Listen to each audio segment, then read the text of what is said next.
Το ζαχαροπλαστείο Ντόσε Εγκάντο, στο Σάο Πάολο, ετοιμαζόταν να κλείσει όταν ο Μιγγέλ Αλμέιντα μπήκε απεγνωσμένος με την 3χρονη κόρη του στην αγκαλιά, CEO μιας πολυεθνικής, συνηθισμένος να λύνει οποιοδήποτε πρόβλημα με χρήματα. Εκείνο το βράδυ αντιμετώπιζε κάτι που τα χρήματα δεν μπορούσαν να αγοράσουν, την ραγισμένη καρδιά της κόρης του. Η μικρή Σοφία είχε μόνο μία ευχή για τα γενέθλιά της, να είναι εκεί η μαμά της. Αλλά η μαμά της είχε πεθάνει 2 χρόνια πριν. Όταν είδε τη Λάουρα Ριμπέιρο, τη ζαχαροπλάστρια που ετοίμαζε την τούρτα γενεθλίων, παρατήρησε κάτι που τον χτύπησε σαν κεραυνός. Έμοιαζε απίστευτα με την εκλειπούσα σύζυγό του. Το ίδιο χαμόγελο, τα ίδια καστανά μαλλιά, η ίδια γλύκα στα μάτια. Μέσα σε 30 δευτερόλεπτα, ο Μιγγέλ πήρε την πιο τρελή απόφαση της ζωής του. Πλησίασε αυτήν την άγνωστη και τη ζήτησε κάτι απολύτως αδύνατο. Μπορούσε να προσποιηθεί ότι ήταν η γυναίκα του για 7 ημέρες, μόνο για την εβδομάδα των γενεθλίων της Σοφίας.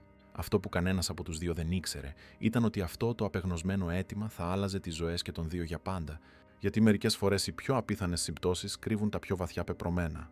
Αν αυτή η ιστορία σας κίνησε το ενδιαφέρον, μην ξεχάσετε να εγγραφείτε στο κανάλι μας και πείτε μας από ποια πόλη μας βλέπετε. Συνεχίζουμε. Υπόσχομαι ότι αυτή θα είναι η καλύτερη ιστορία που θα ακούσετε ποτέ στη ζωή σας. Ρεσίφε Περναμπούκο. Η γλυκιά άβρα της θάλασσας συντρόφευε άλλη μια ζεστή νύχτα στο ζαχαροπλαστείο Flor de Azúcar, ένα μικρό κατάστημα στην καρδιά της γειτονιάς Ρεσίφε Αντίγκο.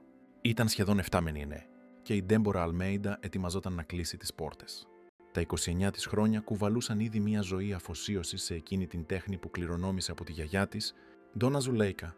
Η τύχη με τα πορτογαλικά, πλακάκια ήταν, μάρτυρες ιστοριών 3 γενεών, γυναικών που μετέτρεπαν τη ζάχαρη σε όνειρα. Ντέμπορα στέγνωσε τα χέρια της στη λευκή ποδιά της, καθώς οργάνωνε τις τελευταίες λεπτομέρειες. Η μοναχική της ζωή περιοριζόταν σε αυτόν τον μικρό ζαχαρένιο κόσμο. Όχι ότι ένιωθε δυστυχισμένη, αλλά πάντα κάτι φαινόταν να λείπει.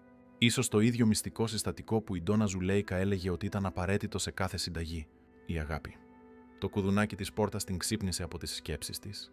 Ένας ψηλός άντρας με άψογο κοστούμι και πεσμένο βλέμμα μπήκε βιαστικά. «Συγγνώμη για την ενόχληση. Ξέρω ότι κλείνετε, αλλά ήρθα να πάρω την τούρτα που παράγγειλα. Όνομα Ενρίκε Βασκονσέλος». Η Ντέμπορα συμβουλεύτηκε το τευτεράκι της. «Α, ναι. Η τούρτα για τη Σοφία, 3 ετών», χαμογέλασε. «Πάω να τη φέρω αμέσως». Όταν η Ντέμπορα επέστρεψε από την κουζίνα, κρατώντας τη λεπτεπίλεπτη δημιουργία, μια τούρτα καλυμμένη με γλάσο σε απαλούς ροζ τόνους με μικρές πεταλούδες από ζάχαρη, παρατήρησε κάτι παράξενο.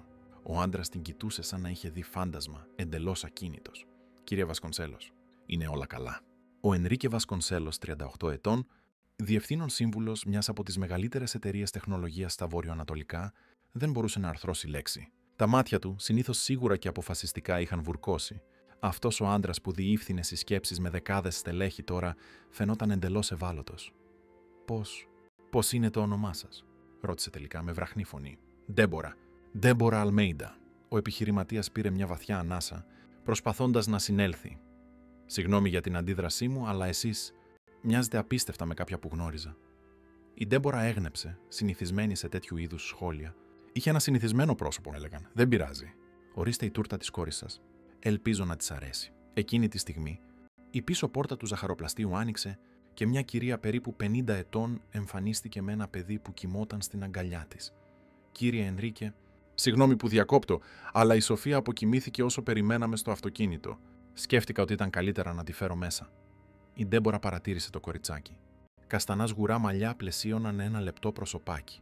Φορούσε ένα ανοιχτό κίτρινο φόρεμα και αγκάλιαζε σφιχτά μια πάνινη κούκλα, φθαρμένη από τη χρήση. Έμοιαζε με αγγελούδι. «Ευχαριστώ, Μαρλένε», απάντησε ο Ενρίκε, παίρνοντας την κόρη του στην αγκαλιά του. «Πάμε σπίτι τώρα». Τότε ήταν που η ζαχαροπλάστρια παρατήρησε κάτι που της ράγισε την καρδιά. Μια μικρή κορνίζα στο κινητό που κρατούσε ο άντρας έδειχνε μια χαμογελαστή γυναίκα. Μια γυναίκα που πράγματι θα μπορούσε να είναι η δίδυμη αδερφή της.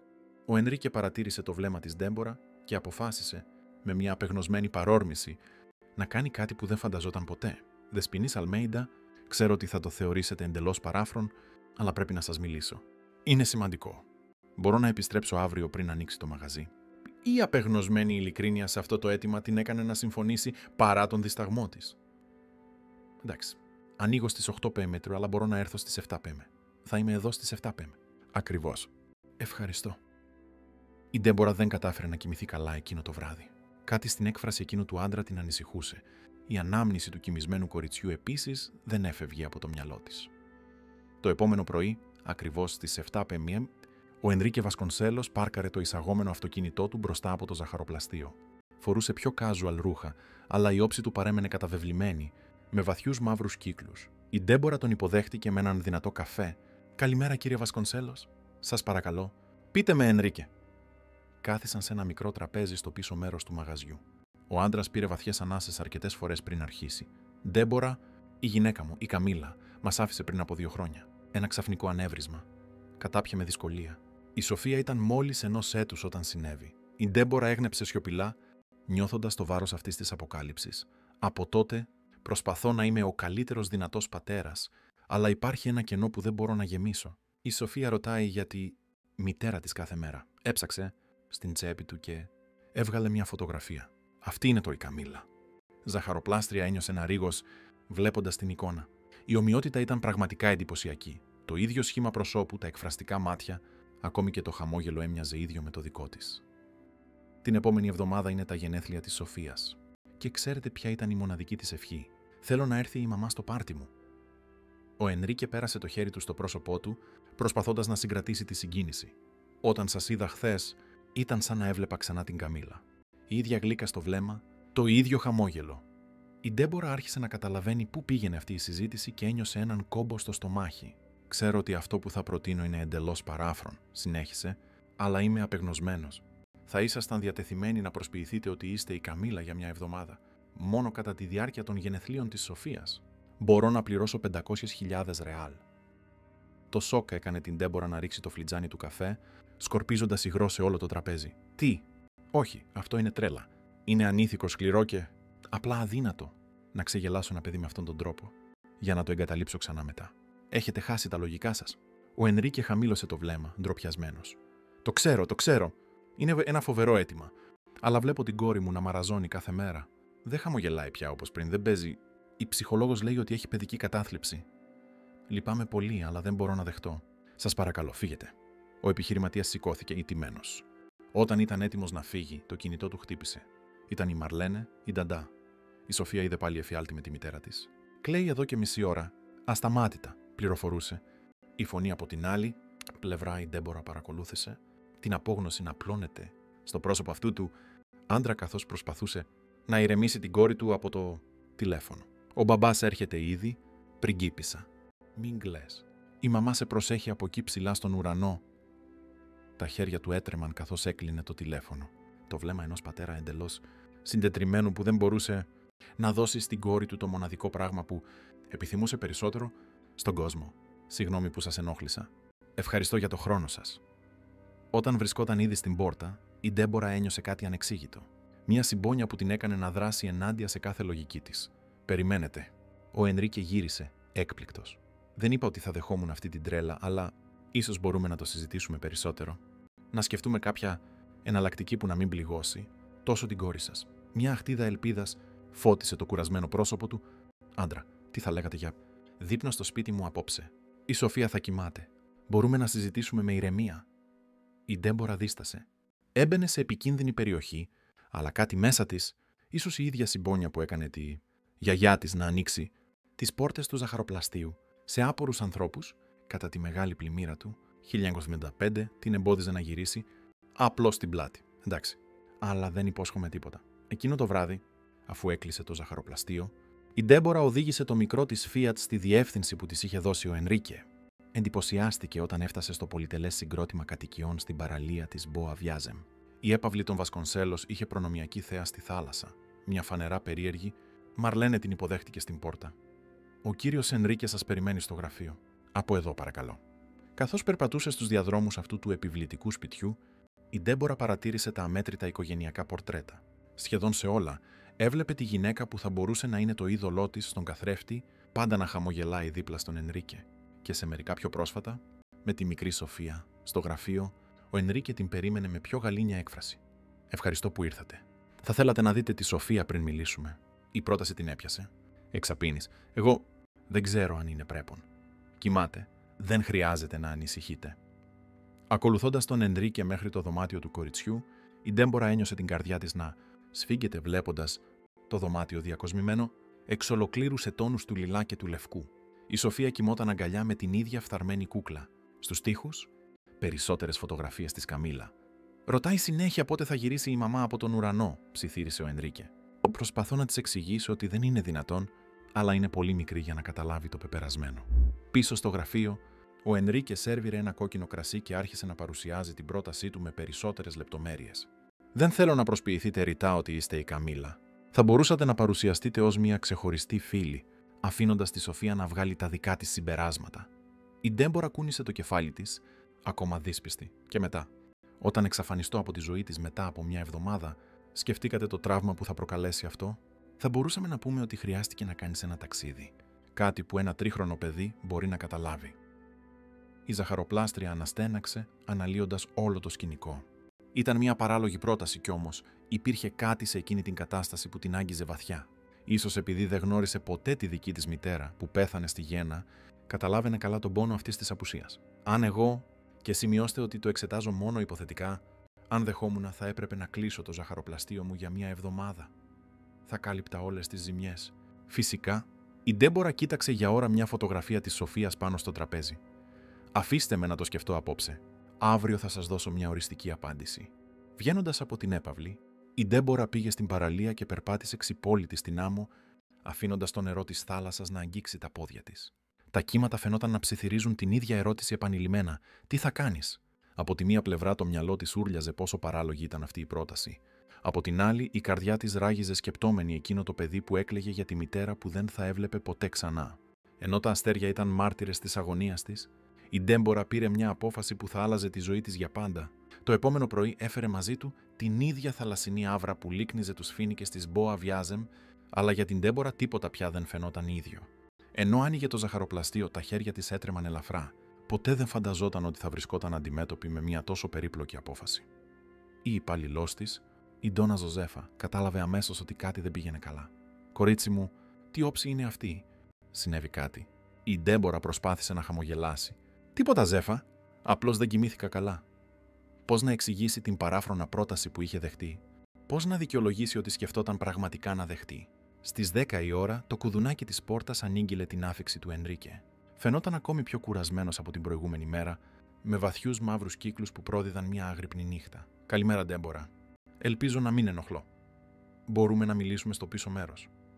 Στη μικρή αίθουσα πίσω από την κουζίνα, η Ντέμπορα πρόσφερε έναν καφέ, τον οποίο ο Ενρίκε δέχτηκε με ευγνωμοσύνη. «Σκέφτηκα πολύ την πρότασή σας», άρχισε εκείνη, ενώνοντας τα χέρια της πάνω στο τραπέζι. «Είναι τρέλα, ολοκληρωτική παράνοια».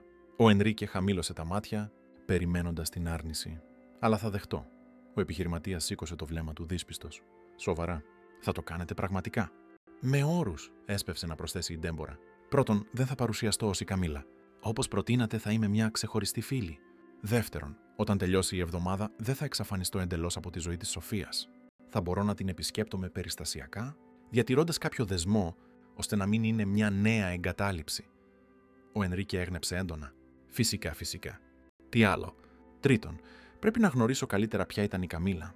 Τα γούστα της, τις ιδιοτροπίες της, τις ιστορίες της. Όχι για να την μιμηθώ τέλεια, αλλά για να αποφύγω αντιφάσεις που μπορεί να μπερδέψουν τη Σοφία. Μπορώ να σας δείξω βίντεο, φωτογραφίες, να σας πω ιστορίες. Η Μαρλένε ήξερε επίσης καλά την Καμίλα. Και τέλος», η Ντέμπορα πήρε βαθιά ανάσα, «δεν δέχομαι χρήματα». Ο Ενρίκε συνοφριώθηκε μπερδεμένος. «Τι εννοείτε? Θα κλείσετε το ζαχαροπλαστείο σας, θα κάνετε όλο αυτόν τον κόπο, θα καλύψω τα έξοδα του κλειστού ζαχαροπλαστείου, πληρώνοντας την υπάλληλο μου και το ενίκιο, αλλά δεν θέλω να κερδίσω από αυτό. Δεν θα ένιωθα καλά».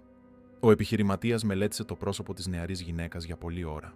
Ήταν φανερό ότι δεν είχε να κάνει με κάποιον συνηθισμένο. «Εντάξει, σέβομαι την απόφασή σας. Πότε θα μπορούσατε να ξεκινήσετε?»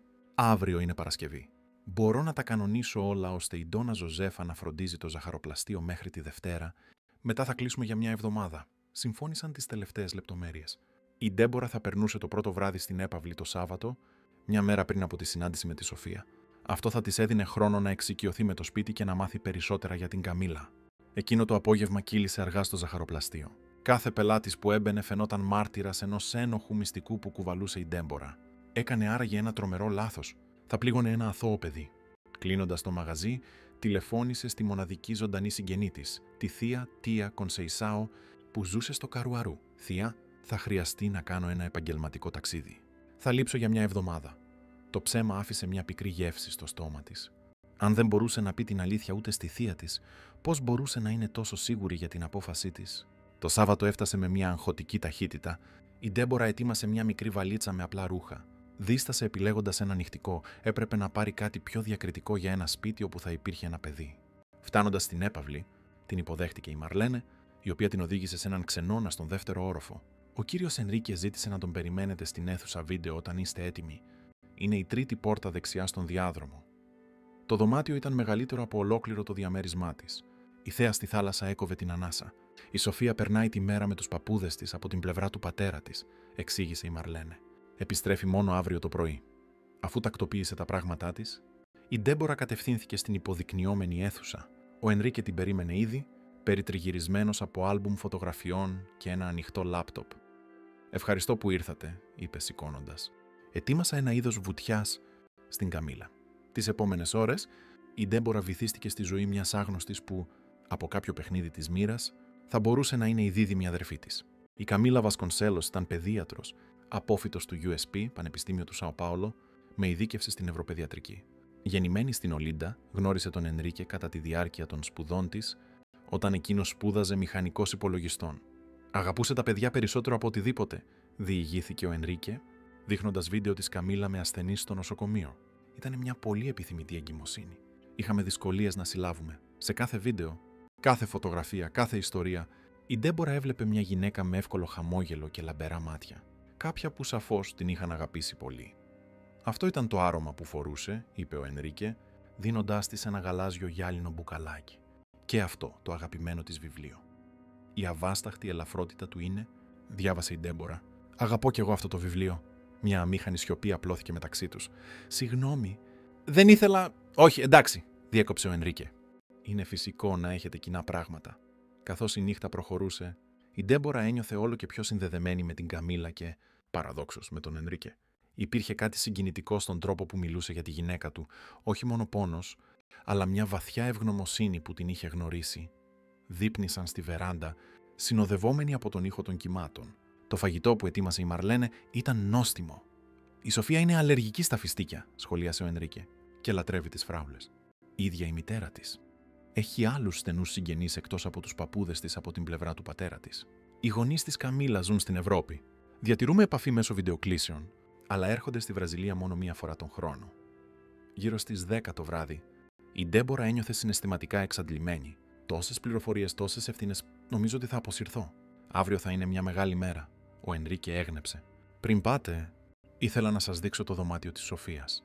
Μπορεί να είναι σημαντικό να γνωρίζετε το περιβάλλον της». Το δωμάτιο του κοριτσιού ήταν ένας μικρός μαγεμένος κόσμος.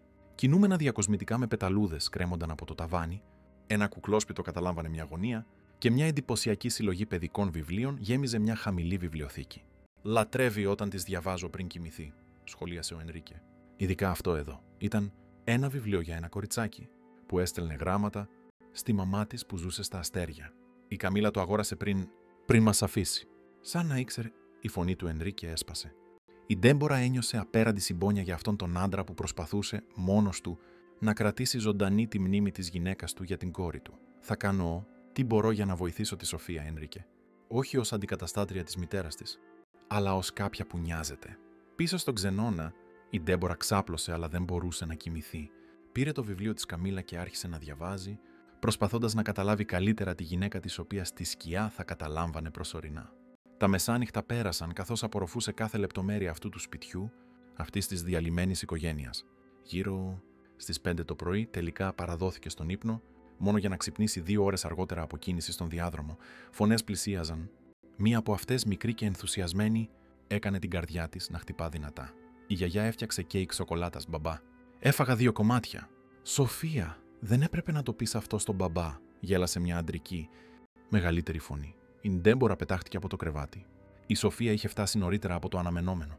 Δεν ήταν έτοιμη για τη συνάντηση ακόμα.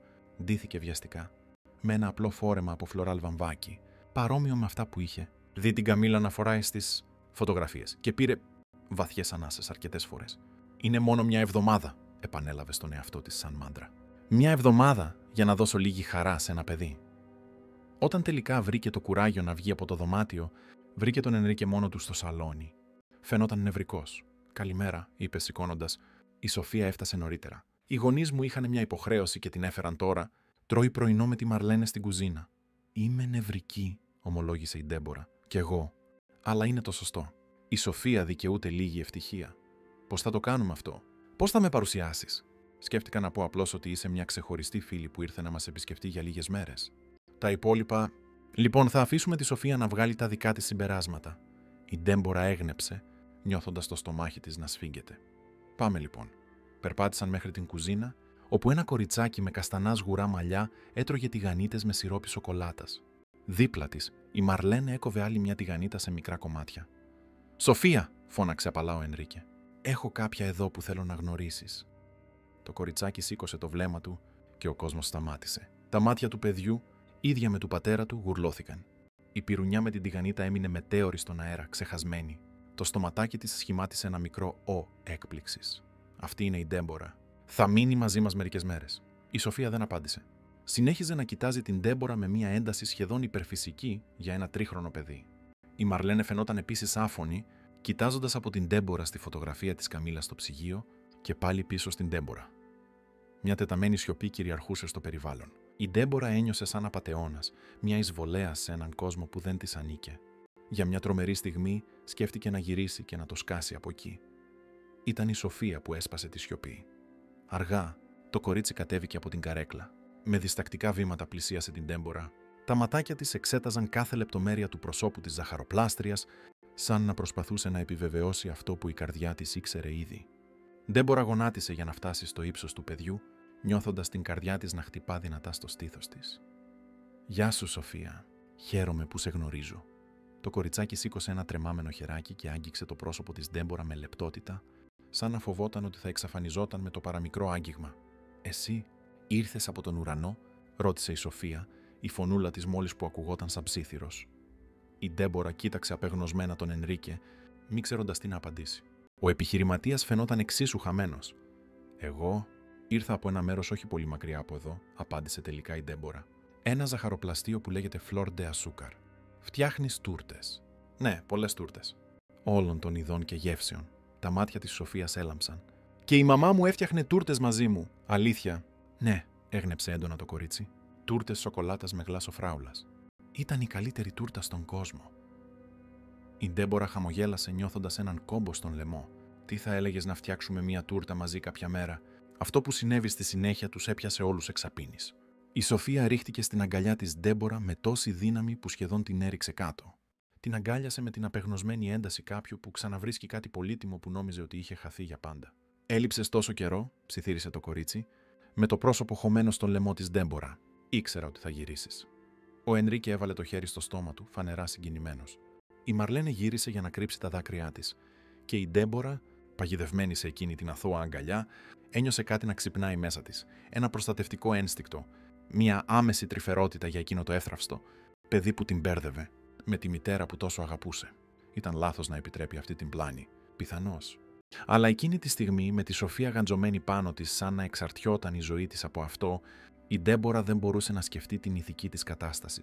Μπορούσε μόνο να νιώσει εκείνη τη μικρή καρδιά να χτυπάει πάνω στη δική της και τη βεβαιότητα ότι, με κάποιον ανεξήγητο τρόπο, βρισκόταν ακριβώς εκεί που έπρεπε να είναι. «Θα φάμε πρωινό μαζί», πρότεινε, λύνοντας απαλά την αγκαλιά για να κοιτάξει το κορίτσι στα μάτια.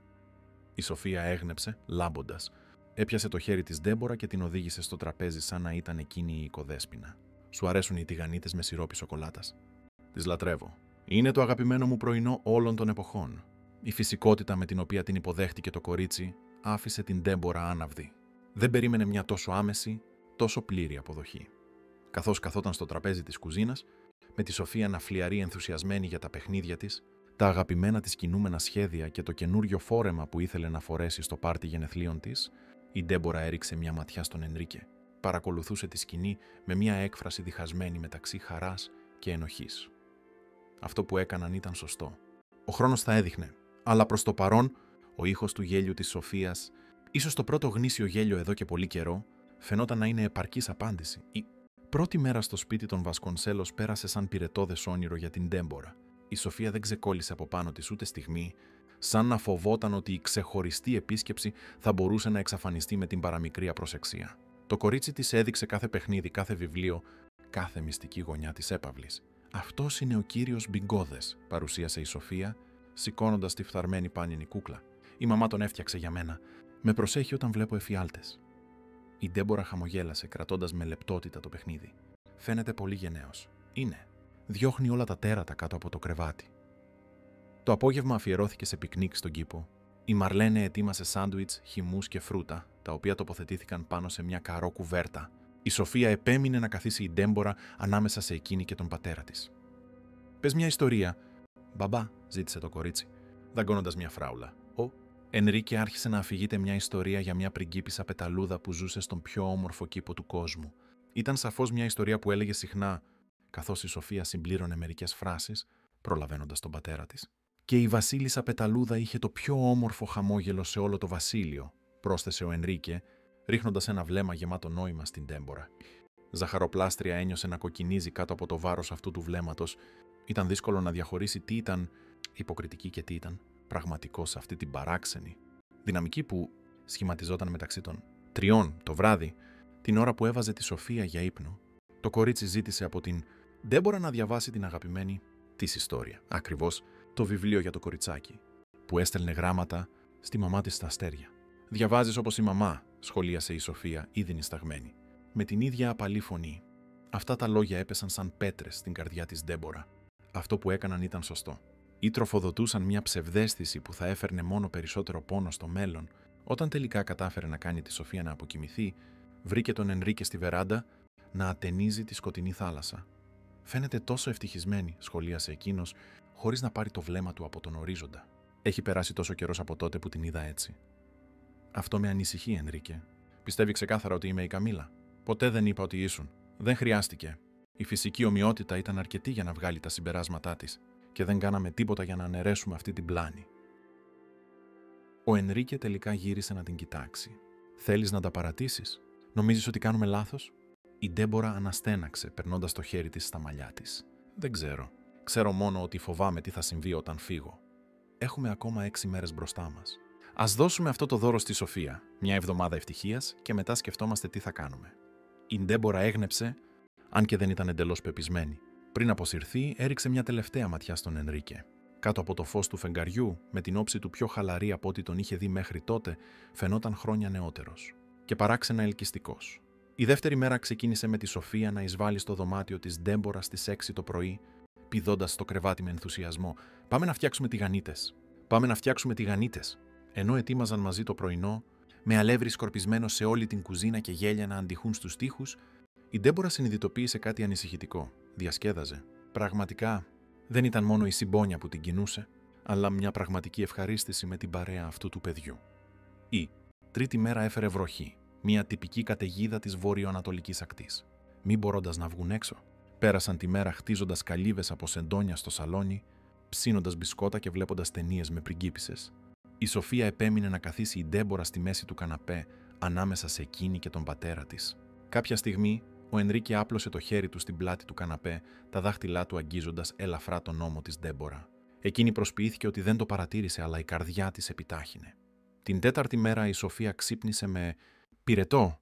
Η Ντέμπορα πέρασε ώρες δίπλα στο κρεβάτι του κοριτσιού, βάζοντας κρύες κομπρέσες και τραγουδώντας σιγανά.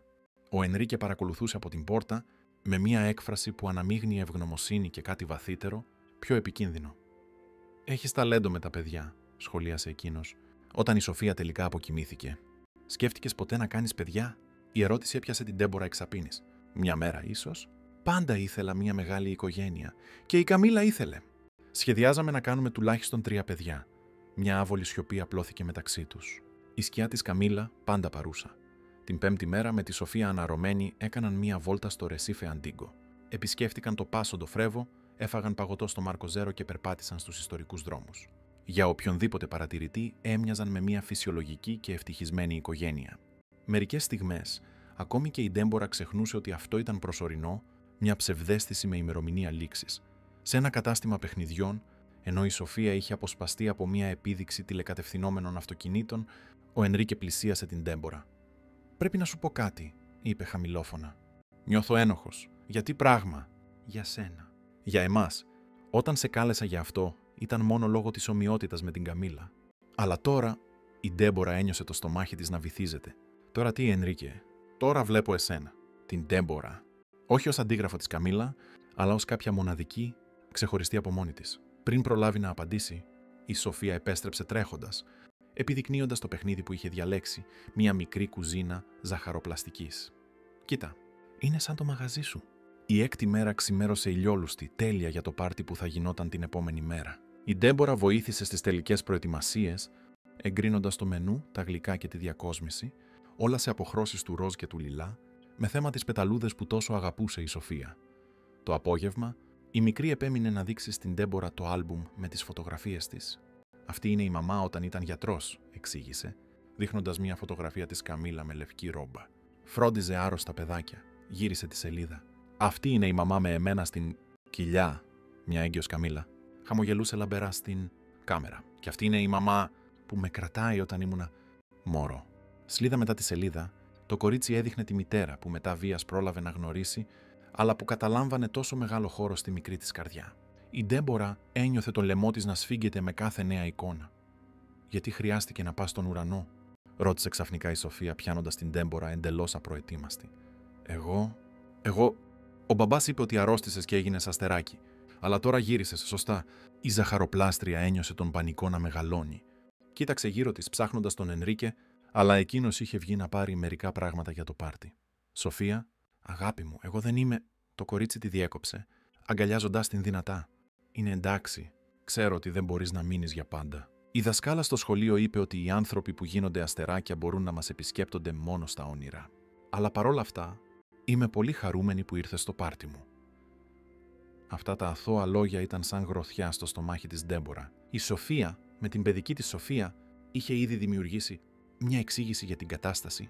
Μια εξήγηση που της επέτρεπε να αποδεχτεί την προσωρινή παρουσία αυτής της εκδοχής της μητέρας, της χωρίς να αμφισβητεί την πραγματικότητα της απώλειας.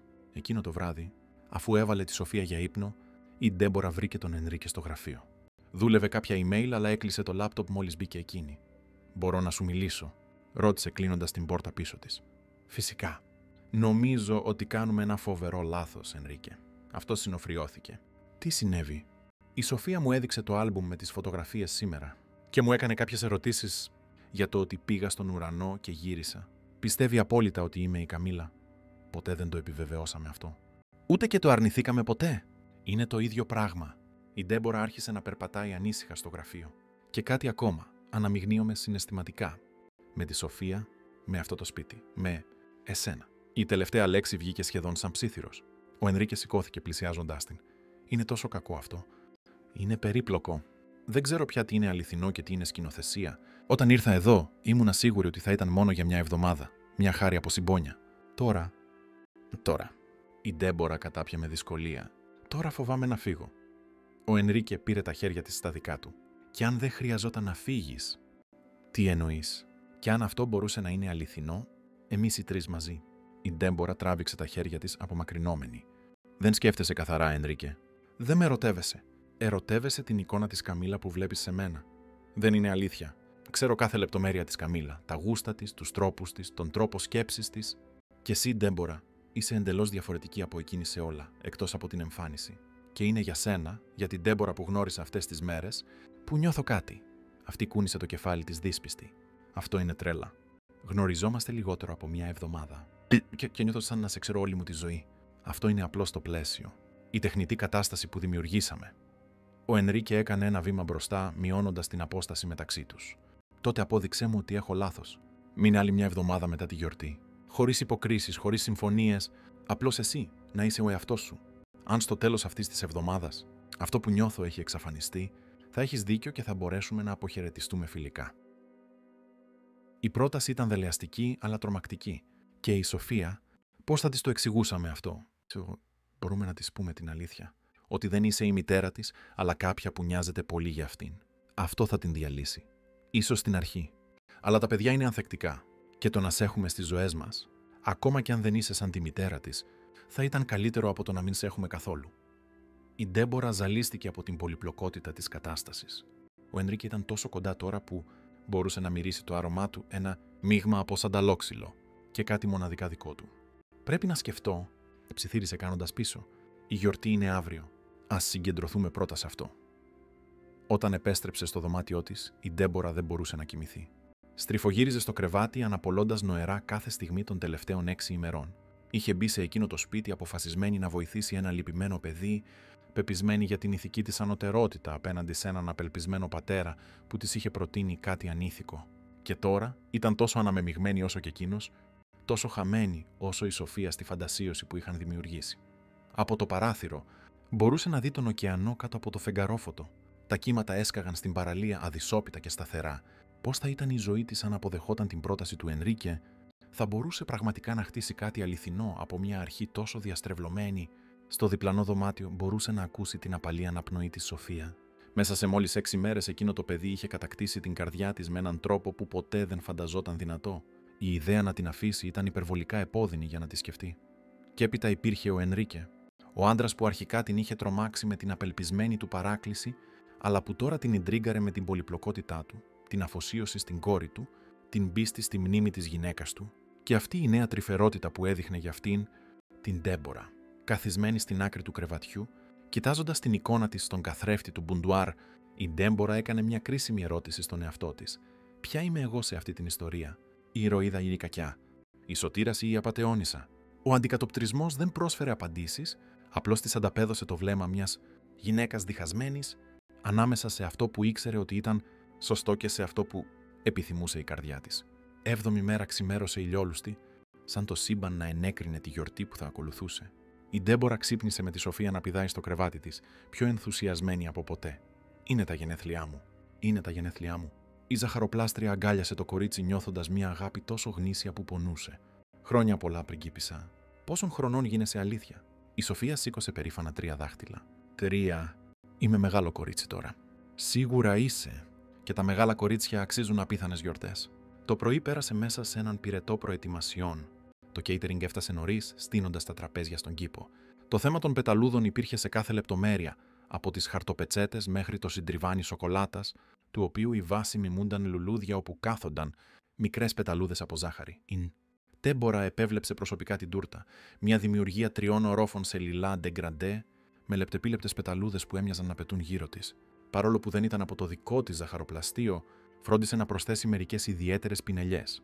Στις 2 το μεσημέρι, οι πρώτοι καλεσμένοι άρχισαν να φτάνουν, οικογένειες με παιδιά από το σχολείο της Σοφία, μερικοί συνάδελφοι του Ενρίκε και τα παιδιά τους.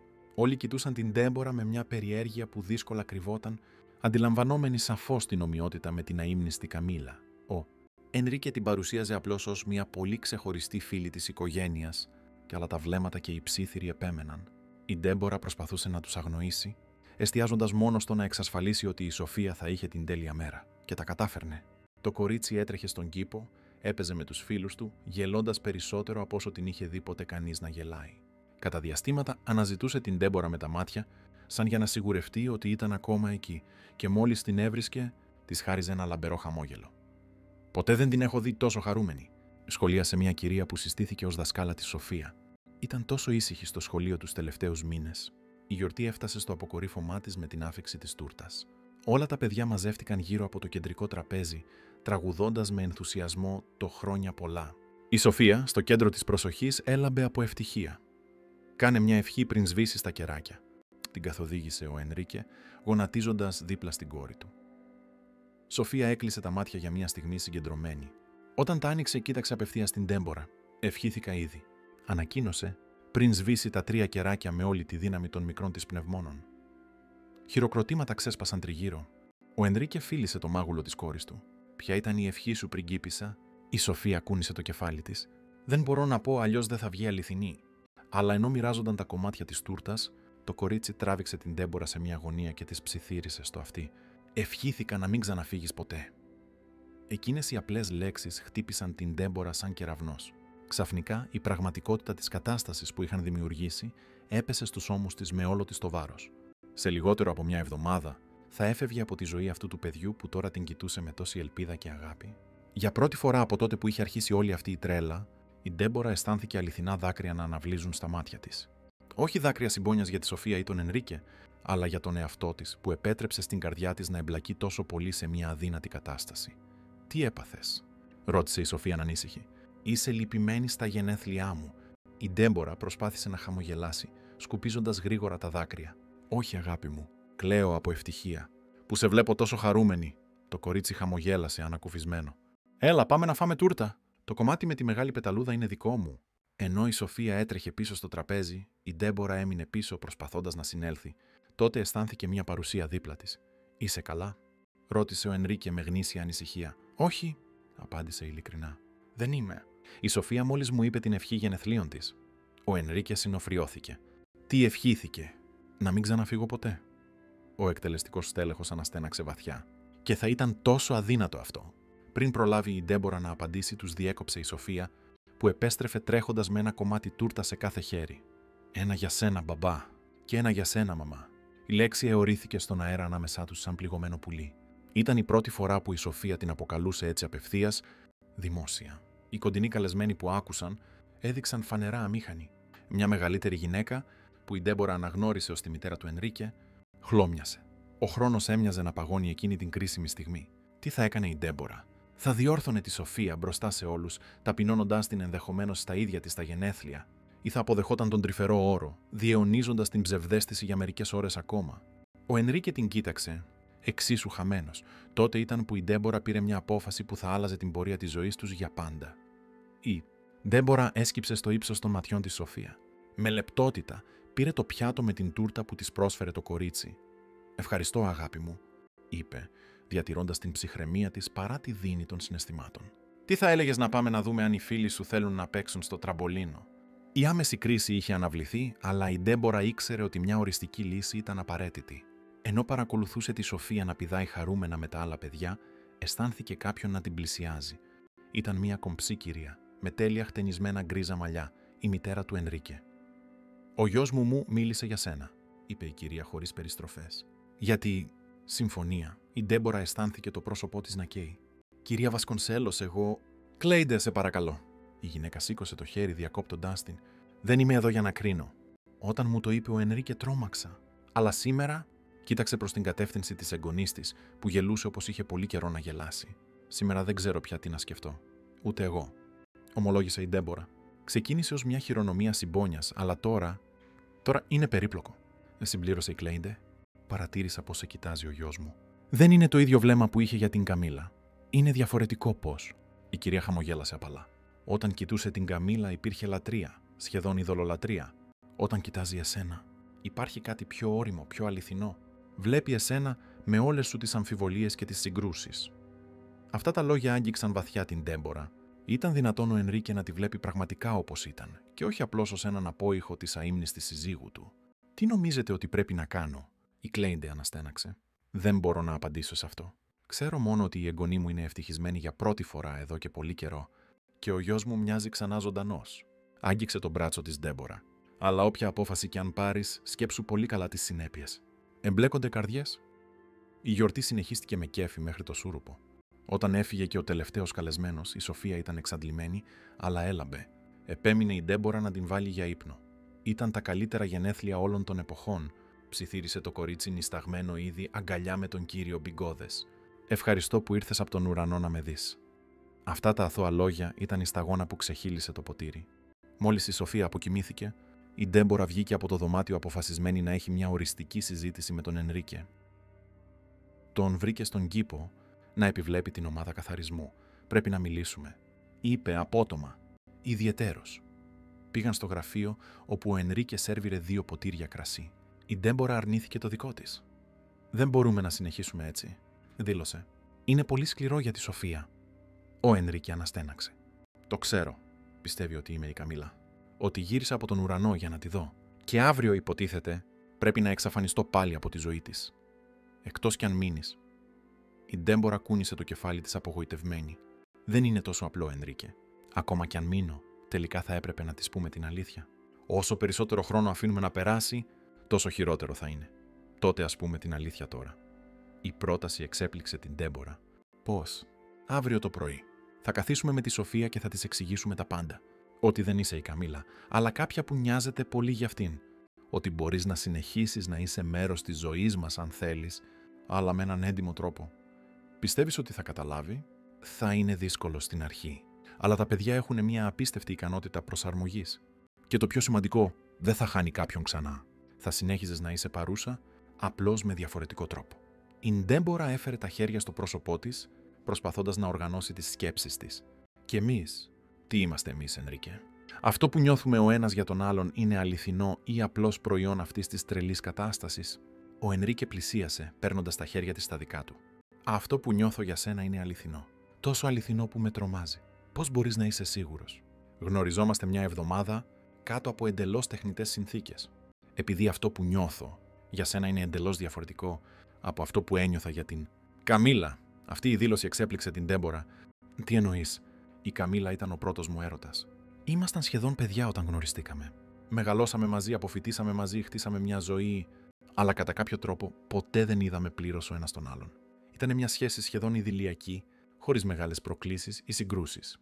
Έκανε μια παύση, αναζητώντας τις σωστές λέξεις. Μαζί σου, Ντέμπορα, είναι διαφορετικά. Γνωριστήκαμε στη χειρότερη στιγμή μου. Με είδες απελπισμένο, εύθραυστο, να κάνω τεράστια ηθικά λάθη, κι όμως είσαι εδώ. Δεν υπάρχει εξειδανίκευση. Δεν υπάρχει τελειότητα. Είναι πιο ενήλικο, πιο αληθινό.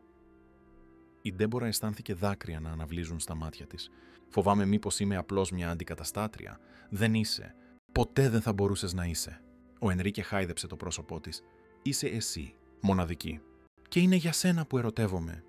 Πριν προλάβει η Ντέμπορα να απαντήσει, η πόρτα του γραφείου άνοιξε απότομα.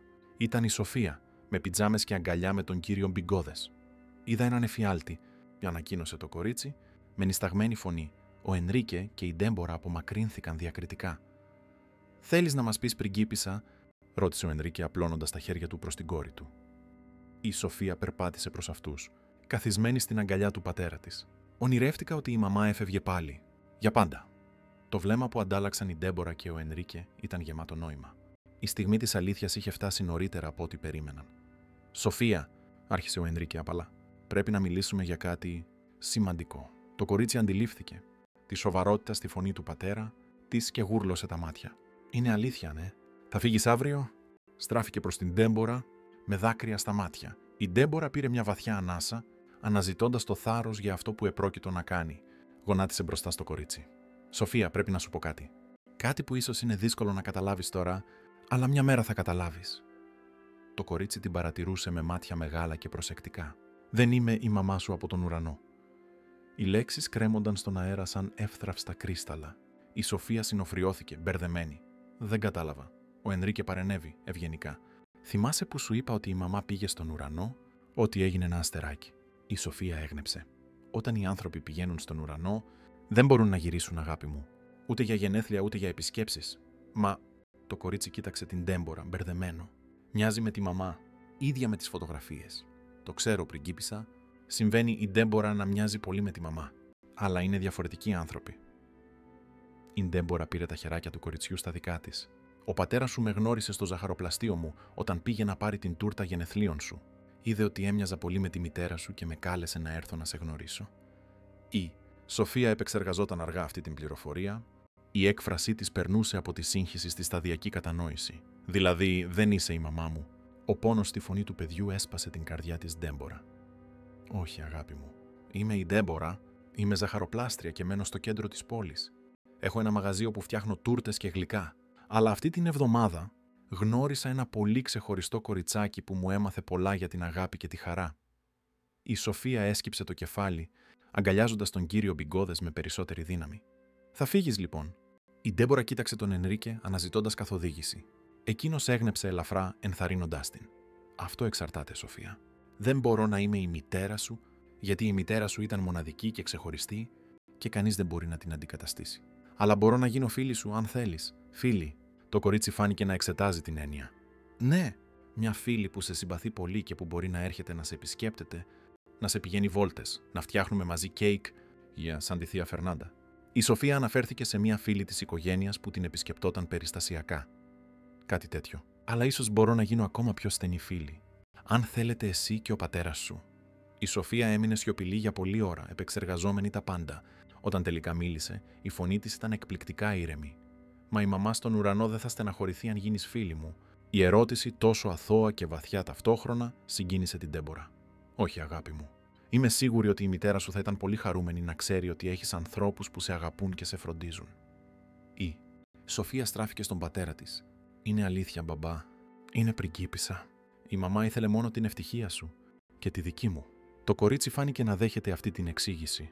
Τότε μπορείς να είσαι η φίλη μου, η Ντέμπορα. Θα ήταν τιμή μου. Η Σοφία χασμουρήθηκε, εξαντλημένη από τα συναισθήματα της ημέρας. Μπορώ να κοιμηθώ στο κρεβάτι σου απόψε. Μόνο απόψε. Η Ντέμπορα κοίταξε τον Ενρίκε, ο οποίος έγνεψε. Φυσικά και μπορείς, αγάπη μου. Όταν η Σοφία τελικά αποκοιμήθηκε ξανά, αυτή τη φορά στο κρεβάτι της Ντέμπορα, η ζαχαροπλάστρια βρήκε τον Ενρίκε στη βεράντα. «Πώς νομίζεις ότι το διαχειρίζεται όλο αυτό?» ρώτησε ανήσυχη. «Καλύτερα από ό,τι περιμέναμε, νομίζω. Αλλά αύριο θα είναι η πραγματική δοκιμασία». Έμειναν σιωπηλοί για λίγο, παρατηρώντας το φεγγάρι να αντανακλάται στη θάλασσα. «Και εσύ?» ρώτησε τελικά ο Ενρίκε. «Πώς το διαχειρίζεσαι όλο αυτό?» Η Ντέμπορα αναστέναξε. «Ειλικρινά, είμαι φοβισμένη. Μέσα σε μια εβδομάδα η ζωή μου ανατράπηκε. Ανέπτυξα αισθήματα για ένα παιδί που μόλις γνωρίζω και για έναν άντρα που τυχαίνει να μοιάζω με τη γυναίκα του. Μοιάζει με σενάριο σαπουνόπερας, έτσι δεν είναι?» Ο Ενρίκε χαμογέλασε χωρίς χιούμορ. «Από τις πιο απίθανες. Λοιπόν, τι κάνουμε τώρα?» Η Ντέμπορα σκέφτηκε για μια στιγμή. «Νομίζω ότι χρειαζόμαστε χρόνο. Αληθινό χρόνο χωρίς υποκρίσεις ή πιέσεις. Πρέπει να επιστρέψω στη ζωή μου, στο ζαχαροπλαστείο μου. Και εσύ και η Σοφία πρέπει να προσαρμοστείτε σε αυτή τη νέα κατάσταση. Θα φύγεις αύριο, λοιπόν?» «Ναι, αλλά όχι εντελώς. Μπορώ να επισκέπτομαι τη Σοφία τα Σαββατοκύριακα. Μπορούμε να δούμε πώς εξελίσσονται τα πράγματα φυσικά». Ο Ενρίκε έγνεψε, αν και φαινόταν λίγο απογοητευμένος. «Και όσο για εμάς, χρειαζόμαστε κι εμείς χρόνο, Ενρίκε. Δεν μπορώ να αρνηθώ ότι νιώθω κάτι για σένα. Αλλά πρέπει να είμαι σίγουρη ότι είναι αληθινό και όχι απλώς προϊόν αυτής της εξαιρετικής κατάστασης». Εκείνος πήρε το χέρι της στα δικά του. «Μπορώ να περιμένω. Ο χρόνος είναι κάτι που έχω άφθονο». Το επόμενο πρωί, το πρωινό ήταν πιο ήσυχο από το συνηθισμένο. Η Σοφία ήταν σκεπτική, εναλλάσσοντας τα βλέμματά της ανάμεσα στην Ντέμπορα και τον πατέρα της. «Θα φύγεις αλήθεια σήμερα?» ρώτησε τελικά. «Θα γυρίσω στο σπίτι μου, ναι», μαν απάντησε η Ντέμπορα. «Πρέπει να ανοίξω ξανά το ζαχαροπλαστείο μου. Υπάρχει πολλής κόσμος που περιμένει τις τούρτες μου». «Φτιάχνεις ωραίες τούρτες όπως αυτή των γενεθλίων μου?» «Φτιάχνω, ναι. Όλων των ειδών και γεύσεων. Μπορώ να έρθω να επισκεφτώ το ζαχαροπλαστείο σου?» Η Ντέμπορα χαμογέλασε ανακουφισμένη από την προθυμία. «Φυσικά και μπορείς. Όποτε θέλεις. Αύριο». Ο Ενρίκε γέλασε με την ανυπομονησία της κόρης του. «Τι θα έλεγες για το επόμενο Σαββατοκύριακο?» Δίνει χρόνο στην Ντέμπορα να οργανωθεί. Η Σοφία συμφώνησε, αν και φαινόταν λίγο απογοητευμένη από την αναμονή. Μετά το πρωινό, η Ντέμπορα μάζεψε τα πράγματά της. Ήταν παράξενο πως μέσα σε μόλις 7 ημέρες εκείνο το δωμάτιο ξένων είχε γίνει τόσο οικείο. Όταν κατέβηκε με τη βαλίτσα, βρήκε τον Ενρίκε και τη Σοφία να την περιμένουν στο σαλόνι. Το κορίτσι κρατούσε κάτι στα χέρια της, μία ζωγραφιά. «Το έφτιαξα για σένα», είπε δίδοντας το χαρτί στην Ντέμπορα. «Είμαστε εγώ, εσύ, ο μπαμπάς και ο κύριος Μπιγκόδες». Η ζωγραφιά έδειχνε 4 φιγούρες από γραμμές. 2 μεγάλες, μία μικρή και μία που έμοιαζε με παραμορφωμένη γάτα, πιθανώς ο κύριος Μπιγκόδες. Όλοι χαμογελούσαν. «Είναι πανέμορφη, Σοφία. Θα την κρεμάσω στο ψυγείο μου». Ο αποχαιρετισμός ήταν πιο ήρεμος από ό,τι περίμενε η Ντέμπορα. Η Σοφία την αγκάλιασε σφιχτά και τη ζήτησε να επιστρέψει σύντομα. Δεν υπήρχε πια σύγχυση στα μάτια της, μόνο η ειλικρινή στοργή ενός παιδιού για κάποιον που συμπαθούσε. Ο Ενρίκε την συνόδευσε μέχρι το αυτοκίνητο. «Ναι, ευχαριστώ», είπε απλά. «Για όλα». Δεν ήταν τίποτα. Ήταν τα πάντα. Έπιασε το πρόσωπό της ανάμεσα στα χέρια του. «Έφερες ξανά φως σε αυτό το σπίτι. Σε εμάς». Χωρίς να το πολυσκεφτεί, η Ντέμπορα έγειρε και τον φίλησε απαλά στα χείλη. Ήταν ένα φιλί σύντομο, αγνό, αλλά γεμάτο υποσχέσεις. «Μέχρι το Σάββατο», είπε μπαίνοντας στο αυτοκίνητο. «Θα περιμένουμε». Καθώς οδηγούσε πίσω στο διαμέρισμά της στο κέντρο, η Ντέμπορα ένιωσε ένα μείγμα συναισθημάτων, ανακούφιση που επέστρεφε στην κανονική της ζωή, νοσταλγία για τις έντονες μέρες που είχε ζήσει και μια δειλή ελπίδα για το τι θα μπορούσε να φέρει το μέλλον. Φτάνοντας στο σπίτι, το πρώτο πράγμα που έκανε ήταν να κρεμάσει τη ζωγραφιά της Σοφίας στο ψυγείο. Μετά, τηλεφώνησε στην Ντόνα Ζωζέφα. «Μπορείς να ανοίξεις ξανά το ζαχαροπλαστείο αύριο», την ενημέρωσε. «Θα είμαι εκεί στις 7 ακριβώς. Κορίτσι μου, είσαι καλά. Η φωνή σου είναι διαφορετική». Η Ντέμπορα χαμογέλασε στον εαυτό της. «Είμαι διαφορετική, Ζέφα, αλλά είμαι καλά. Εκείνο το βράδυ Ξαπλωμένη στο δικό της κρεβάτι, της έλειψε ο ήχος των κυμάτων της θάλασσας, η μυρωδιά του σπιτιού των Βασκονσέλος και παραδόξως ακόμη και τα απαλάροχα λιτά της Σοφία που είχε κοιμηθεί μαζί της το τελευταίο βράδυ. Το τηλέφωνο της χτύπησε. Ήταν ένα μήνυμα από τον Ενρίκε. Η Σοφία μόλις έκανε μια ενδιαφέρουσα ερώτηση. Αν δεν είσαι η μαμά, αλλά σου αρέσει ο μπαμπάς και στον μπαμπά αρέσεις εσύ, τότε μπορείς να γίνεις η καινούρια μου μαμά μια μέρα. Η Ντέμπορα αισθάνθηκε την καρδιά της να χτυπά γρήγορα. Απάντησε. Τι της είπες? Η απάντηση ήρθε σχεδόν αμέσως. Της είπα ότι αυτό είναι κάτι που μόνο ο χρόνος μπορεί να απαντήσει, αλλά ότι θα ήταν το πιο όμορφο πράγμα στον κόσμο αν συνέβαινε. Χαμογέλασε στο κινητό, νιώθοντας σαν έφηβη. Ο χρόνος θα απαντήσει λοιπόν, έγραψε πίσω. Την επόμενη μέρα, ανοίγοντας ξανά το ζαχαροπλαστείο Flor de Azúcar, η Ντέμπορα συνειδητοποίησε πόσο μικρά και απλά έμοιαζαν όλα. Είχε περάσει μόνο μια εβδομάδα, αλλά ένιωθε σαν να είχαν περάσει χρόνια. Η Ντόνα Ζωζέφα παρατήρησε αμέσως την αλλαγή. «Πού ήταν το μυαλό σου και δέχτηκες να δουλέψεις στο σπίτι ενός πελάτη για μια εβδομάδα?» ρώτησε καχύποπτα. «Κάτι δεν μου λες, κορίτσι μου?» Η Ντέμπορα χαμογέλασε ενιγματικά. «Είναι πολλά πράγματα, Ζέφα. Ίσως μία μέρα να στα πω». Η εβδομάδα πέρασε γρήγορα με την Ντέμπορα να προσπαθεί να βάλει σε τάξη το ζαχαροπλαστείο. Την Πέμπτη έλαβε μια ανθοδέσμη με κίτρινα τριαντάφυλλα, τα αγαπημένα της Καμίλα, συνειδητοποίησε με ένα σφίξιμο στην καρδιά. Η κάρτα έγραφε «Στην Ντέμπορα που έφερε ξανά φως στο σπίτι μας, από τους φίλους σου, Ενρίκε και Σοφία». Δεν ήταν τα λουλούδια που άρεσαν στην Καμίλα που είχαν σημασία, συνειδητοποίησε. Ήταν η χειρονομία, η σκέψη, η πρόθεση να χτιστεί κάτι νέο και διαφορετικό. Όταν το Σάββατο επιτέλους έφτασε, η Ντέμπορα ήταν νευρική όσο ποτέ. Επέλεξε προσεκτικά τα ρούχα της, ένα φλωράλ φόρεμα, αλλά διαφορετικό από αυτά που είχε δει στις φωτογραφίες της Καμίλα. Ήταν σημαντικό να καθιερώσει τη δική της ταυτότητα. Φτάνοντας στην έπαυλη των Βασκονσέλος, την υποδέχτηκε μια εξαιρετικά ενθουσιασμένη Σοφία που σχεδόν την έσυρε μέσα. «Σου έφτιαξα ένα κέικ». «Δηλαδή, ο μπαμπάς βοήθησε, αλλά εγώ ανακάτεψα και έβαλα τα υλικά». Το κέικ έμοιαζε περισσότερο με έναν άμορφο σωρό σοκολατένια ζύμης με άνισο γλάσο, αλλά για την Ντέμπορα ήταν η πιο όμορφη δημιουργία που είχε δει ποτέ. «Είναι τέλεια, Σοφία». Ο Ενρίκε παρακολουθούσε τη σκηνή με ένα χαμόγελο.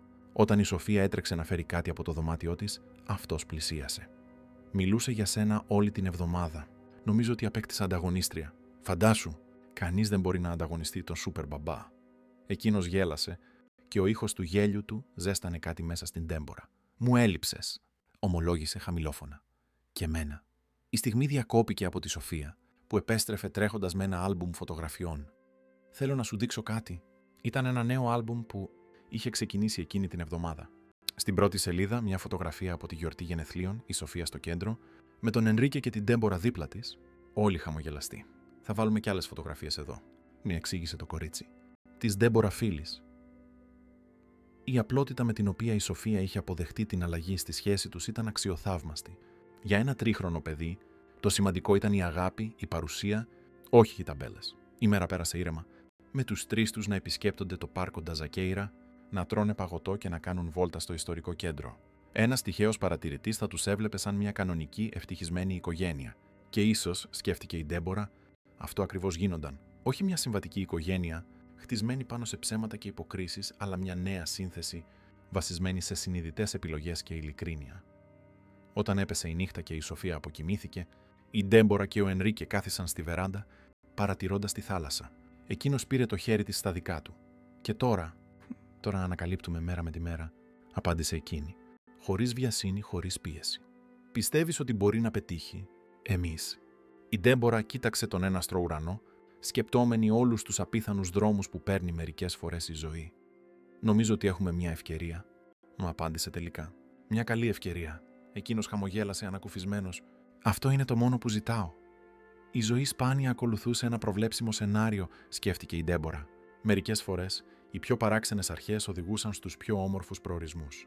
Και ίσως ήταν ακριβώς το χάος, η πολυπλοκότητα, τα λάθη και τα σωστά του δρόμου που έκαναν το ταξίδι αληθινά. Σημαντικό. Κοιτάζοντας τον άντρα, δίπλα της και σκεπτόμενη το κορίτσι που κοιμόταν στον επάνω όροφο, η Ντέμπορα ένιωσε, για πρώτη φορά εδώ και πολύ καιρό, ότι βρισκόταν ακριβώς εκεί που έπρεπε να είναι. 3 μήνες πέρασαν από τα γενέθλια της Σοφία. Η ρουτίνα που εδραιώθηκε ήταν διαφορετική από οτιδήποτε θα μπορούσε να φανταστεί η Ντέμπορα για τη ζωή της. Κατά τη διάρκεια της εβδομάδας, αφιερωνόταν εξ ολοκλήρου στο ζαχαροπλαστείο Flor de Azúcar το οποίο άρχιζε τώρα να κερδίζει περισσότερη φήμη στο Ρεσίφε. Τα Σάββατα σταθερά επισκεπτόταν την έπαυλη των Βασκονσέλος, περνώντας τη μέρα με τη Σοφία και τον Ενρίκε. Μερικές φορές διανυκτέρευε στο δωμάτιο των ξένων, επιστρέφοντας μόνο το βράδυ της Κυριακής. Ήταν μια ιδιόμορφη ρύθμιση που προκαλούσε περίεργα βλέμματα και συγκαλυμμένα σχόλια. Αλλά για τους τρεις εμπλεκόμενους λειτουργούσε τέλεια. Η Σοφία είχε προσαρμοστεί στη νέα πραγματικότητα με εκπληκτική ευελιξία. Αποκαλούσε την Ντέμπορα με το όνομά της, χωρίς συγχύσεις ή δισταγμούς. Η ζαχαροπλάστρια είχε γίνει μια σταθερή και αξιόπιστη παρουσία στη ζωή της, όχι ως αντικαταστάτρια της μητέρας, αλλά ως κάποια μοναδική και ξεχωριστή από μόνη της. Όσο για τον Ενρίκε και την Ντέμπορα, η σχέση εξελισσόταν αργά, με την προσοχή δύο ενηλίκων που κατανοούσαν την πολυπλοκότητα της κατάστασης. Συναντιόντουσαν περιστασιακά κατά τη διάρκεια της εβδομάδας για γρήγορα γεύματα ή βόλτες στην παραλία το Σούρουπο. Αντάλλασαν καθημερινά μηνύματα. Γνωρίζονταν αληθινά, χωρίς την τεχνητή πίεση των πρώτων ημερών. Ένα απόγευμα Παρασκευής με ιδιαίτερα πολλή δουλειά στο ζαχαροπλαστείο, η Ντέμπορα ολοκλήρωνε μια γαμήλια τούρτα όταν η Ντόνα Ζωζέφα εμφανίστηκε στην κουζίνα με ανήσυχη έκφραση. «Μια γυναίκα θέλει να σου μιλήσει», ανακοίνωσε. «Λέει ότι είναι σημαντικό». «Ποια είναι?» Δεν ήθελε να πει. Αλλά φαίνεται για σπουδαία. Με περιέργεια, η Ντέμπορα σκούπισε τα χέρια της στην ποδιά και κατευθύνθηκε προς το μπροστινό μέρος του μαγαζιού. Μια κομψή γυναίκα, γύρω στα 60, περίμενε υπομονετικά. Κάτι πάνω της φαινόταν αόριστα οικείο. «Καλημέρα. Είμαι η Ντέμπορα Αλμέιντα. Σε τι μπορώ να σας βοηθήσω?» Η γυναίκα τη μελέτησε για μια στιγμή, με μια έκφραση που ήταν αδύνατο να αποκρυπτογραφήσει. «Το όνομά μου είναι Ελίζα Μεντόνσα. Είμαι η μητέρα της Καμίλα». Το σοκ ήταν σαν ένα κουβάς κρύο νερό, η πεθερά του Ενρίκε, η γιαγιά της Σοφία, η μητέρα της γυναίκας με την οποία η Ντέμπορα τύχαινε να μοιάζει τόσο πολύ. «Κυρία Μεντόνσα, εγώ χαίρομαι πολύ που σας γνωρίζω». Η γυναίκα δεν ανταπέδωσε τον χαιρετισμό. «Μπορούμε να μιλήσουμε ιδιαιτέρως?» «Φυσικά. Μπορούμε να πάμε στο γραφείο μου». Στο μικρό δωμάτιο στο πίσω μέρος του ζαχαροπλαστείου, η Ντέμπορα πρόσφερε καφέ, τον οποίο η Ελίζα αρνήθηκε ευγενικά. «Η κόρη μου και εγώ ήμασταν πολύ δεμένες δεσποινής Αλμέιντα», άρχισε η Ελίζα απευθείας. «Ακόμα και όταν μετακόμισα με τον άντρα μου στην Πορτογαλία, μιλούσαμε σχεδόν καθημερινά.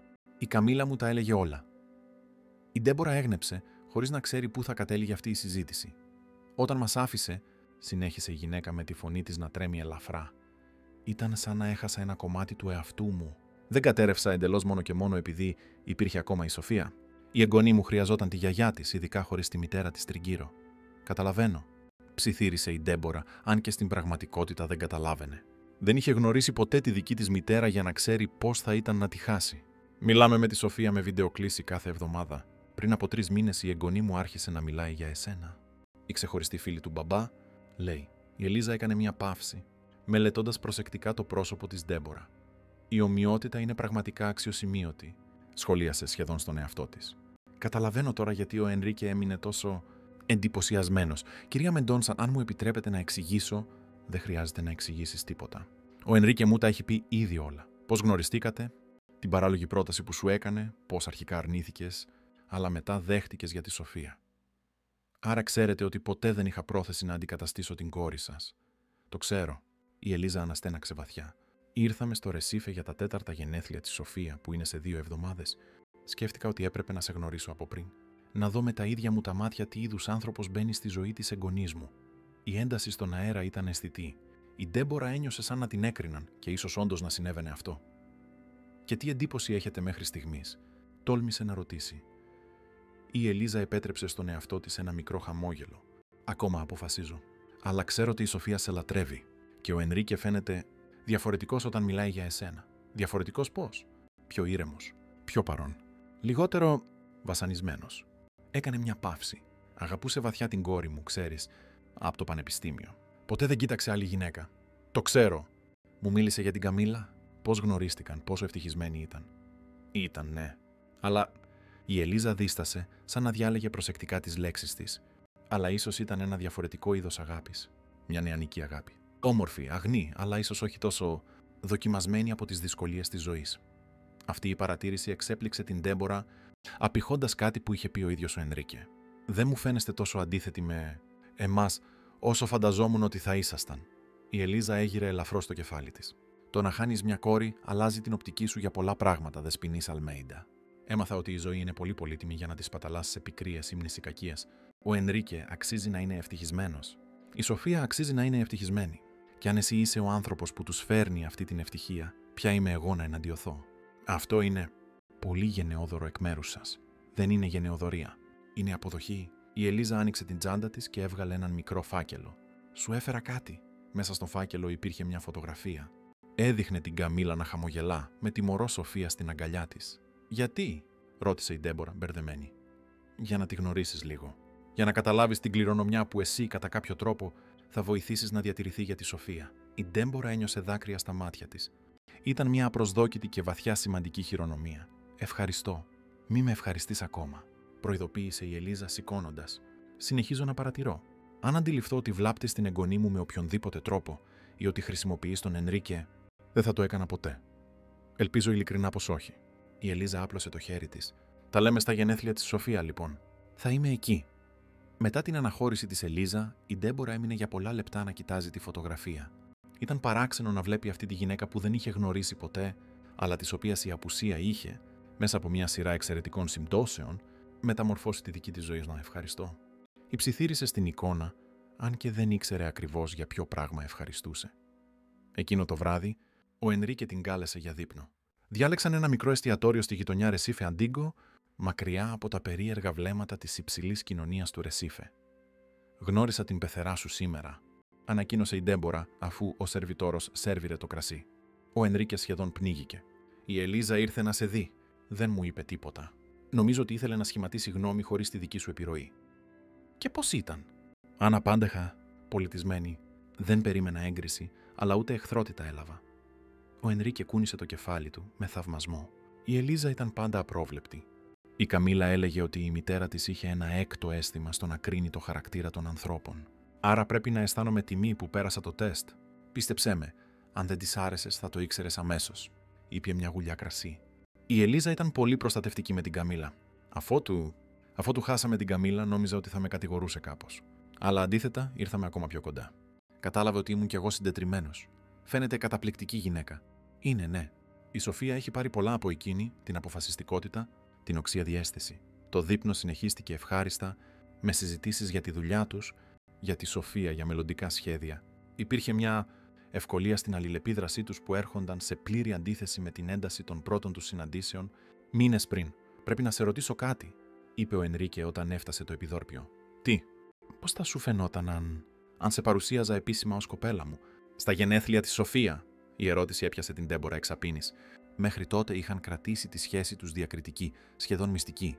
Μόνο η Σοφία, η Μαρλένε και η Ντόνα Ζωζέφα ήξεραν για τη ρομαντική φύση των συναντήσεων τους. «Είσαι σίγουρος ότι είσαι έτοιμος γι' αυτό?» Ο κόσμος θα μιλάει. Άσε τους να λένε. Κουράστηκα να ζω για την έγκριση των άλλων. Για χρόνια ήμουν ο αφοσιωμένος χήρος.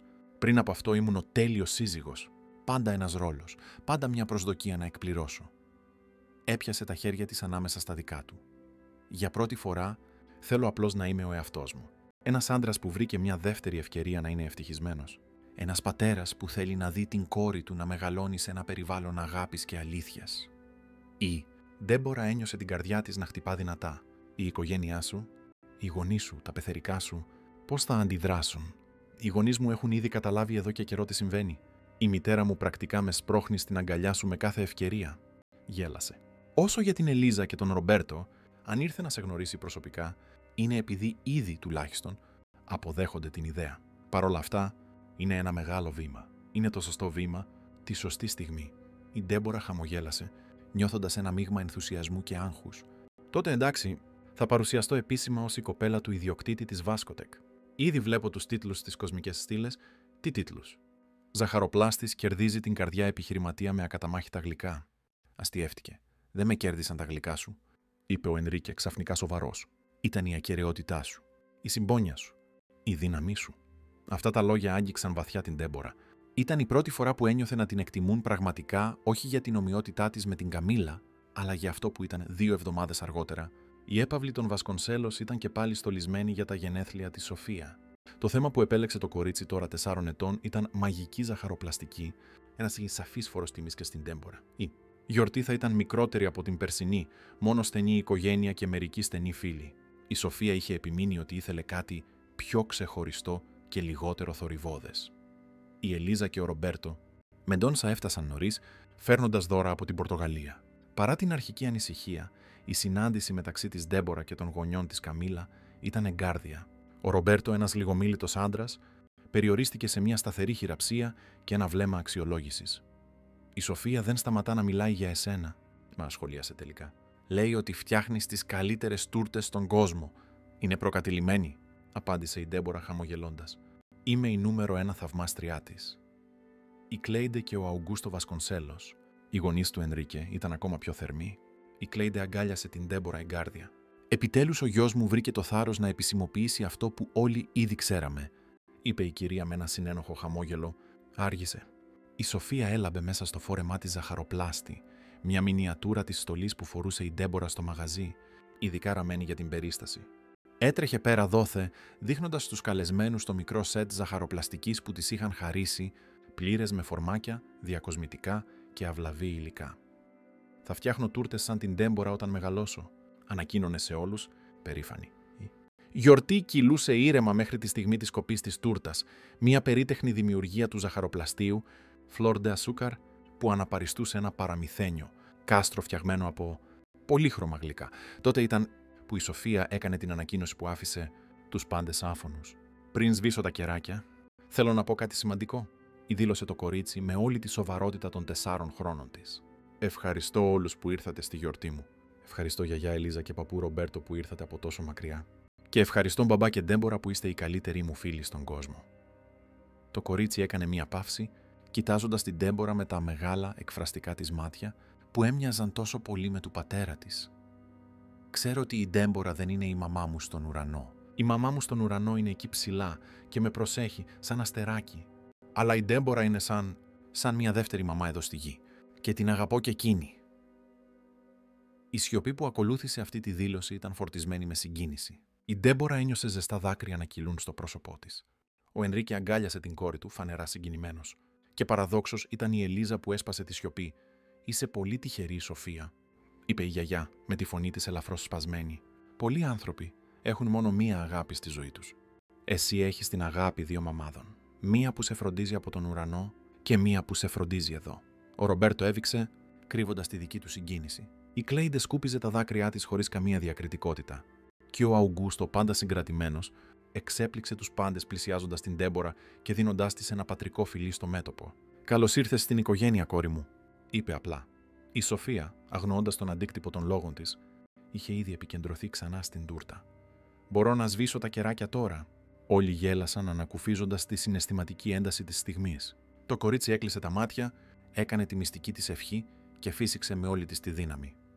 Αργότερα, όταν οι περισσότεροι καλεσμένοι είχαν ήδη φύγει, η Ντέμπορα βρήκε την Ελίζα μόνη στη βεράντα να ατενίζει τη θάλασσα. «Μπορώ να καθίσω μαζί σας?» ρώτησε. Η ηλικιωμένη γυναίκα έγνεψε καταφατικά. «Η Σοφία είναι ένα εξαιρετικό παιδί». «Είναι, ναι», συμφώνησε η Ντέμπορα. «Έχει τεράστια καρδιά, σαν τη μητέρα της».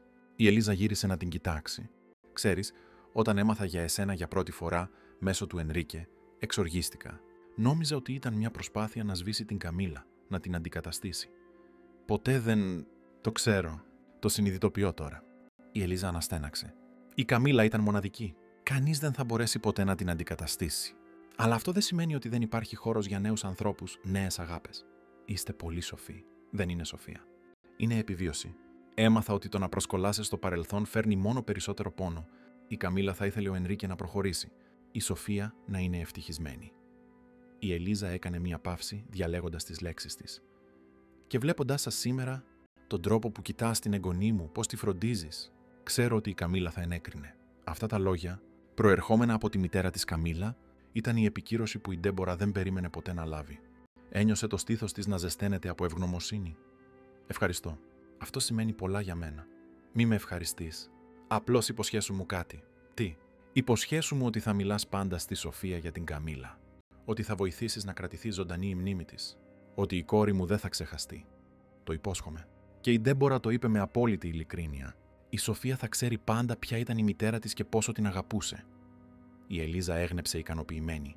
«Τότε τα είπαμε». Εκείνο το ίδιο βράδυ, αφού η Σοφία αποκοιμήθηκε και οι γονείς του Ενρίκε αποσύρθηκαν στο δωμάτιο των επισκεπτών, βρήκε την Ντέμπορα στην παραλία μπροστά από το σπίτι. Είχε βγάλει τα παπούτσια της και περπατούσε στην άμμο, νιώθοντας τη νυχτερινή άβρα. «Νόμιζα ότι θα πήγαινες για ύπνο», σχολίασε εκείνος πλησιάζοντάς την. «Χρειαζόταν να βάλω σε τάξη τις σκέψεις μου. Ήταν μια έντονη μέρα, πολύ έντονη». Έπλεξε τα δάχτυλά του με τα δικά της. «Είσαι καλά?» «Είμαι. Καλύτερα από ό,τι περίμενα στην πραγματικότητα. Η οικογένειά σου, η οικογένεια της Καμίλα, όλοι ήταν τόσο φιλόξενοι. Αντιλαμβάνονται αυτό που ήξερα ήδη εδώ και πολύ καιρό. Ότι είσαι ξεχωριστή». Περπάτησαν σιωπηλοί για μερικά λεπτά, ακούγοντας μόνο τον ήχο των κυμάτων που έσκαγαν στην άμμο. «Ενρίκε», διάρχισε διστακτικά η Ντέμπορα, «νομίζω ότι είμαστε έτοιμοι για το επόμενο βήμα. Το οποίο θα ήταν... Θέλω να περνάω περισσότερο χρόνο εδώ. Με εσένα και τη Σοφία». Το πρόσωπό του φωτίστηκε. «Μιλάς για... Δεν προτείνω να παντρευτούμε, όχι τώρα». Έσπευσε να διευκρινίσει. «Αλλά ίσως μπορώ να περνάω περισσότερο από τα Σαββατοκύριακα. Ίσως και μερικές μέρες μέσα στην εβδομάδα. Θα ήταν υπέροχο. Θα έπρεπε να αναδιοργανώσω το ζαχαροπλαστείο. Να προσλάβω περισσότερο κόσμο. Ίσως να προάγω την Ντόνα Ζωζέφα σε διευθύντρια». Ο Ενρίκε γέλασε με τον τρόπο που σχεδίαζε ήδη κάθε λεπτομέρεια. «Μπορούμε να το λύσουμε αυτό. Το σημαντικό είναι ότι θέλεις να είσαι πιο παρούσα». «Θέλω». Σταμάτησε να περπατά, γυρίζοντας να τον κοιτάξει. Αυτοί οι μήνες ήταν οι πιο παράξενοι, αλλά και οι πιο πλούσιοι της ζωής μου. Ποτέ δεν φανταζόμουν ότι θα μπορούσα να νιώσω τόσα πολλά για κάποιον που γνώρισα κάτω από τόσο ασυνήθιστες συνθήκες. Η ζωή σπάνια ακολουθεί το σενάριο που φανταζόμαστε, φιλοσόφησε ο Ενρίκε. Μερικές φορές, οι πιο απροσδόκητες παρακάμψεις μας οδηγούν ακριβώς εκεί που έπρεπε να είμαστε. Την τράβηξε πιο κοντά, αγκαλιάζοντάς την. «Έχω κάτι για σένα», είπε βγάζοντας ένα μικρό κουτάκι από την τσέπη του. Για μια στιγμή, η καρδιά της Ντέμπορα σταμάτησε, νομίζοντας ότι θα μπορούσε να είναι δαχτυλίδι αραβώνων. Αλλά όταν το κουτί άνοιξε, αποκάλυψε μια λεπτή χρυσή αλυσίδα με ένα μενταγιόν σε σχήμα ζαχαροπλαστείου. «Είναι πανέμορφο», αναφώνησε, ανακουφισμένη και μαγεμένη ταυτόχρονα. «Το παρήγγειλα ειδικά για σένα, για να συμβολίζει αυτό που μας ένωσε αρχικά». Καθώς ο Ενρίκε της φορούσε το κολλιέ στο λαιμό, η Ντέμπορα δεν μπορούσε παρά να αναλογιστεί τον παράξενο και ελικοειδή δρόμο που είχε χαράξει η ζωή. Από μια παράλογη πρόταση γεννημένη από την απόγνωση, είχε προκύψει κάτι γνήσιο και πολύτιμο. «Ξέρεις τι με ρώτησε η Σοφία σήμερα πριν κοιμηθεί?» σχολίασε ο Ενρίκε. «Τι, αν θα μείνεις μαζί μας μια μέρα?» «Είπε ότι ήθελε πολύ να είσαι εδώ κάθε πρωί για να φτιάχνεις τηγανίτες». Η Ντέμπορα γέλασε. «Και τι απάντησες?» «Είπα ότι έχεις το δικό σου σπίτι, τη δική σου ζωή, αλλά ότι ίσως μια μέρα, αν το θέλαμε όλοι μας πολύ, θα μπορούσαμε να ζήσουμε μαζί σαν οικογένεια». Οικογένεια. Η λέξη αντίχησε στο μυαλό της Ντέμπορα, φέρνοντας εικόνες από τη δική της παιδική ηλικία, την απουσία της μητέρας, τον στοργικό αλλά πάντα απασχολημένο πατέρα, τη γιαγιά που την μεγάλωσε και της έμαθε την τέχνη της ζαχαροπλαστικής. «Είστε ήδη η οικογένειά μου», δήλωσε με μια βεβαιότητα που εξέπληξε την ίδια. Μια οικογένεια που επέλεξα και που, από κάποιο θαύμα, με επέλεξε και αυτή. Κάτω από τα αστέρια του Ρεσίφε, με τη θάλασσα ως μάρτυρα, σφράγισαν αυτή τη δήλωση με ένα φιλί. Ένα φιλί που έφερε υποσχέσεις για ένα μέλλον που, αν και αβέβαιο, θα χτιζόταν πάνω στα πιο στέρεα θεμέλια που υπήρχαν: αλήθεια, αποδοχή και αγάπη. 2 χρόνια πέρασαν από εκείνη τη νύχτα στην παραλία. Η ζωή της Ντέμπορα είχε μεταμορφωθεί πλήρως. Το ζαχαροπλαστείο Flor de Azúcar ευημερούσε υπό την αποτελεσματική διαχείριση της Ντόνα Ζωζέφα, ενώ η Ντέμπορα μοίραζε τον χρόνο της μεταξύ της επιχείρησης και της οικογενειακής ζωής που είχε χτίσει με τους Βασκονσέλος. 6 μήνες μετά τα 4τα γενέθλια της Σοφία, η Ντέμπορα μετακόμισε επίσημα στην έπαυλη δίπλα στη θάλασσα. Στην αρχή επέμενε να κρατήσει το δικό της δωμάτιο για να μην μπερδέψει το κορίτσι. Αλλά η Σοφία, με την παιδική της Σοφία, δεν είδε κανένα πρόβλημα όταν τελικά η Ντέμπορα άρχισε να μοιράζεται το δωμάτιο με τον Ενρίκε. «Αγαπιέστε», είχε δηλώσει το κορίτσι απλά. «Έτσι πρέπει να είναι». Η επίσημη πρόταση γάμου ήρθε κατά τη διάρκεια ενός ταξιδιού στο Φερνάντο ντε Νορόνια, στην πρώτη επέτειο της σχέσης τους. Ο Ενρίκε είχε ετοιμάσει ένα πικνίκ στο ηλιοβασίλεμα στην παραλία Ντο Σάντσο με σαμπάνια, φράουλες και ένα δαχτυλίδι με ζαφύρι που συμπλήρωνε τέλεια τα γαλάζια μάτια της Ντέμπορα. «Θέλω να χτίσω μια ολόκληρη ζωή δίπλα σου», είχε πει, «γονατιστό στην άμμο. Όχι επειδή μου θυμίζεις κάποιον από το παρελθόν, αλλά επειδή είσαι το παρόν και το μέλλον μου». Ο γάμος ήταν μια κλειστή τελετή που πραγματοποιήθηκε στον κήπο της έπαυλης. Η Σοφία, τότε σχεδόν 5 ετών, ήταν το πιο περήφανο παρανυφάκι που θα μπορούσε να φανταστεί κανείς. Η Ελίζα και ο Ρομπέρτο ήρθαν από την Πορτογαλία, φέρνοντας ένα ασημένιο μενταγιόν που ανήκε στην οικογένεια Μεντόνσα για γενιές. «Η Καμίλα θα ήθελε να το έχεις εσύ», είχε πει η Ελίζα, βάζοντας το μενταγιόν στα χέρια της Ντέμπορα. Εκείνη τη φορά δεν μπόρεσε να συγκρατήσει τα δάκρυά της. Η τελική αποδοχή, η ευλογία της οικογένειας της Καμίλα, σήμαινε περισσότερα από όσα θα μπορούσε να σημαίνει οποιοδήποτε υλικό δώρο. Έγκαμη ζωή αποδείχθηκε πιο φυσική από ό,τι περίμενε η Ντέμπορα. Υπήρχαν προκλήσεις, φυσικά, ο συνδυασμός της ρουτίνας του ζαχαροπλαστείου με τις οικογενειακές ευθύνες, η πλοήγηση στις πολυπλοκότητες του να είσαι μητριά, η αντιμετώπιση περιστασιακών, περίεργων ή επικριτικών βλεμμάτων από την κοινωνία του Ρεσίφε. Αλλά επικρατούσε μια αίσθηση σκοπού, του ανήκειν, που έκανε κάθε εμπόδιο πιο εύκολο να ξεπεραστεί. Και τότε, 6 μήνες μετά τον γάμο, ήρθαν τα νέα που θα άλλαζαν τα πάντα ξανά. Η Ντέμπορα ήταν έγκυος. Η αντίδραση της Σοφία ήταν η πιο αγνή χαρά. «Θα αποκτήσω αδερφάκι», ανακοίνωνε σε όποιον συναντούσε, ανεξάρτητα από το αν ήταν συγγενής, φίλοι ή εντελώς άγνωστοι στο σούπερ μάρκετ. Για τον Ενρίκε, η ευτυχία ήρθε μαζί με μια δόση ανησυχίας. Η εμπειρία της εγκυμοσύνης της Καμίλα είχε σημαδευτεί από επιπλοκές από την αρχή. Για εβδομάδες παρατηρούσε την Ντέμπορα με άγρυπνο βλέμμα, επιμένοντας να ξεκουράζεται περισσότερο, να τρώει καλύτερα, να συμβουλεύεται τους καλύτερους γιατρούς. «Έγκυος είμαι, όχι άρρωστη». Αστειευόταν εκείνη, αν και καταλάβαινε απόλυτα τον φόβο πίσω από αυτή την υπερπροστατευτικότητα. Εγκυμοσύνη προχώρησε χωρίς επιπλοκές.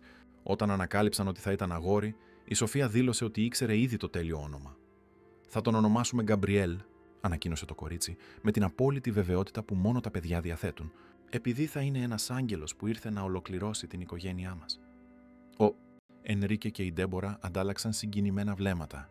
Το όνομα δεν ήταν στη λίστα που είχαν σκεφτεί, αλλά κατά κάποιο τρόπο φαίνονταν τέλειο. Κι έτσι, ένα ηλιόλουστο πρωινό του Μαρτίου, γεννήθηκε ο Γκαμπριέλ Αλμέιντα Βασκονσέλος, ένα υγιέστατο μωρό 3,5 κιλών, με σκούρα μαλλιά και έντονα γαλάζια μάτια σαν της μητέρας του. Τώρα, 6 μήνες μετά τη γέννηση του γιού της, η Ντέμπορα παρατηρούσε τον μικρό της κόσμο από τη βεράντα της έπαυλης. Η Σοφία, τώρα 6 ετών μόλις, έπαιζε στον κήπο, τρέχοντας πίσω από έναν χαρταετό που πετούσε ο Ενρίκε.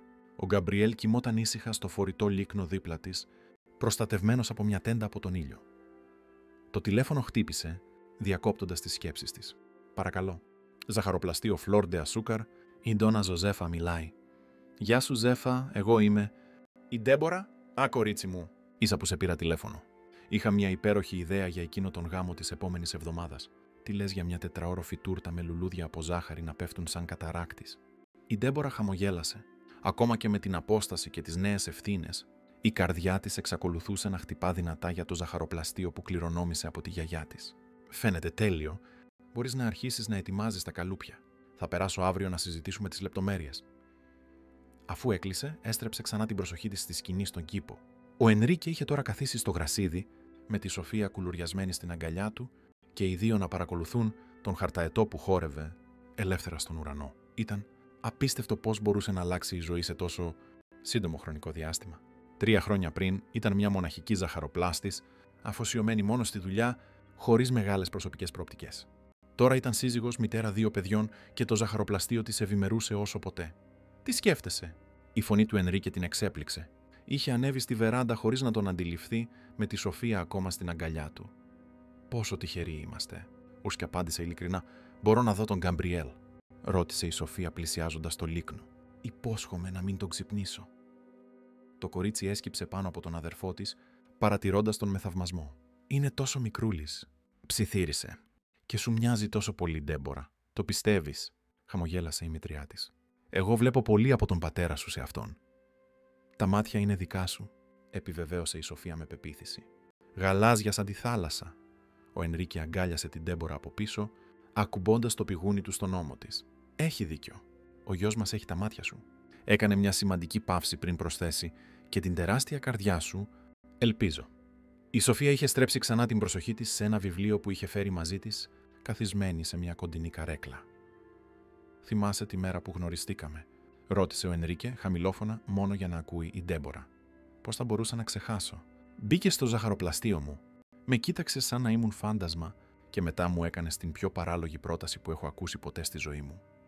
Και οι δύο γέλασαν, αλλά υπήρχε μια νότα νοσταλγίας σε αυτό το γέλιο. Μερικές φορές αναρωτιέμαι τι θα είχε συμβεί αν με είχες απλώς διώξει από το ζαχαροπλαστείο εκείνη τη μέρα.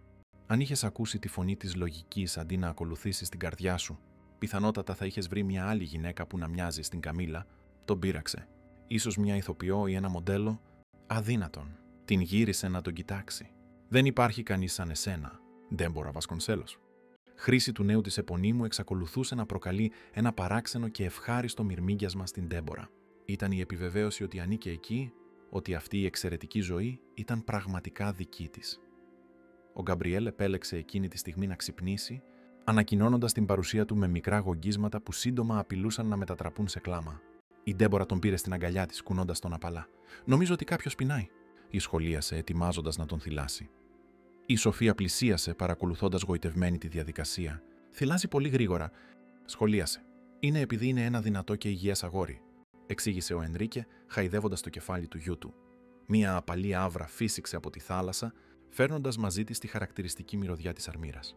Στον ορίζοντα, ο ουρανός άρχιζε να βάφεται με πορτοκαλί αποχρώσεις, προαναγγέλλοντας ένα από εκείνα τα θεαματικά ηλιοβασιλέματα για τα οποία φημιζόταν το Ρεσίφε.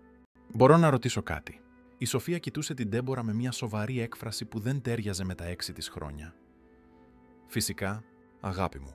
Πιστεύεις ότι η μαμά μου στον ουρανό μπορεί να δει τον Γκαμπριέλ?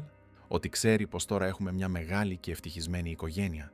Η ερώτηση έπιασε την Ντέμπορα εξαπίνης. Αν και μιλούσαν ανοιχτά για την Καμίλα, η Σοφία σπάνια την ανέφερε τόσο άμεσα. «Είμαι σίγουρη πως ναι», απάντησε, διαλέγοντας προσεκτικά τις λέξεις της. «Η μαμά σου θα σε προσέχει πάντα, όπου κι αν βρίσκεται. Μερικές φορές της μιλάω πριν κοιμηθώ», εξομολογήθηκε το κορίτσι. «Της λέω για το σχολείο, για σένα, για τον Γκαμπριέλ. Αυτό είναι πολύ όμορφο, Σοφία. Χθες της είπα ότι είμαι πολύ τυχερή. Επειδή μερικά παιδιά έχουν μόνο μία μαμά, αλλά εγώ έχω 2, μία στον ουρανό και μία εδώ στη γη». Η Ντέμπορα ένιωσε τα μάτια της να βουρκώνουν. Ακόμα και μετά από τόσο καιρό, στιγμές σαν κι αυτή τη συγκινούσαν βαθιά. «Η τυχερή είμαι εγώ, που σ' έχω στη ζωή μου». Η Σοφία χαμογέλασε ικανοποιημένη και έστρεψε ξανά την προσοχή της στον αδερφό της. «Μπορώ να τον κρατήσω όταν τελειώσει το θυλασμό? Έμαθα να τον κρατάω σωστά». «Φυσικά και μπορείς». Ο Ενρίκε παρατηρούσε τη σκηνή με ένα μείγμα περηφάνειας και ευγνωμοσύνης. Η οικογένειά του, όχι αυτή που είχε σχεδιάσει να έχει, αλλά αυτή που η μοίρα, στην άπειρη σοφία της, του είχε παραχωρήσει. «Θα ετοιμάσω ένα σνακ για εμάς», πια ανακοίνωσε, πηγαίνοντας προς την κουζίνα. «Τι λέτε για εκείνα τα ψωμάκια τυριού που η Ντέμπορα έμαθε στη Μαρλένε να φτιάχνει?» «Ναι». Η Σοφία χτύπησε παλαμάκια, ενθουσιασμένη. Όταν τελείωσε τον θυλασμό του Γκαμπριέλ, η Ντέμπορα τον έδωσε προσεκτικά στη Σοφία, η οποία κάθισε στην καρέκλα με το μωρό στην αγκαλιά της. Το κορίτσι άρχισε αμέσως να τραγουδά ένα απαλό νανούρισμα που η Ντέμπορα αναγνώρισε ως ένα από αυτά που τραγουδούσε η Ελίζα στα πορτογαλικά της Πορτογαλίας. Εκμεταλλευόμενη τη στιγμή της ηρεμίας, περπάτησε μέχρι το κυκλίδωμα της βεράντας, παρατηρώντας τη θάλασσα που απλωνόταν άπειρη μπροστά της. Η ζωή ήταν πραγματικά εκπληκτική. 3 χρόνια πριν δεν θα μπορούσε ποτέ να φανταστεί ότι θα βρισκόταν εκεί που ήταν τώρα. Το κινητό χτύπησε ξανά. Ήταν ένα μήνυμα από την Ελίζα. «Πώς είναι ο εγγονός μου?» «Μας λείψατε. Κλείσαμε ήδη εισιτήρια για τα Χριστούγεννα. Ανυπομονώ να σας αγκαλιάσω», χαμογέλασε, πληκτρολογώντας γρήγορα μια απάντηση και επισυνάπτοντας μια πρόσφατη φωτογραφία του Γκαμπριέλ που είχε τραβήξει εκείνο το πρωί. Ήταν απίστευτο πως η Ελίζα και ο Ρομπέρτο είχαν γίνει μια σταθερή και στοργική παρουσία στη ζωή τους, επισκεπτόμενοι τη Βραζιλία τουλάχιστον 3 φορές τον χρόνο. Ο Ενρίκε επέστρεψε με έναν δίσκο ζεστά ψωμάκια τυριού και μια κανάτα χυμό φρούτων του πάθους. Το υπέροχο άρωμα έκανε τη Σοφία να σηκώσει τη μύτη της, σαν ένα μικρό σκυλάκι που μυρίζει. «Μπορώ να φάω τώρα?» «Σε παρακαλώ». «Πρώτα δώσε τον αδερφό σου στην Ντέμπορα», την καθοδήγησε ο Ενρίκε. «Δεν θέλουμε να καταλήξει καλυμμένος με ψίχουλα». Καθώς η οικογένεια μοιραζόταν αυτό το απλό σνακ στη βεράντα, με τον ήλιο να δει βάφοντας τον ουρανό ροζ και χρυσό, η Ντέμπορα κυριεύτηκε από μια συντριπτική αίσθηση πληρότητας.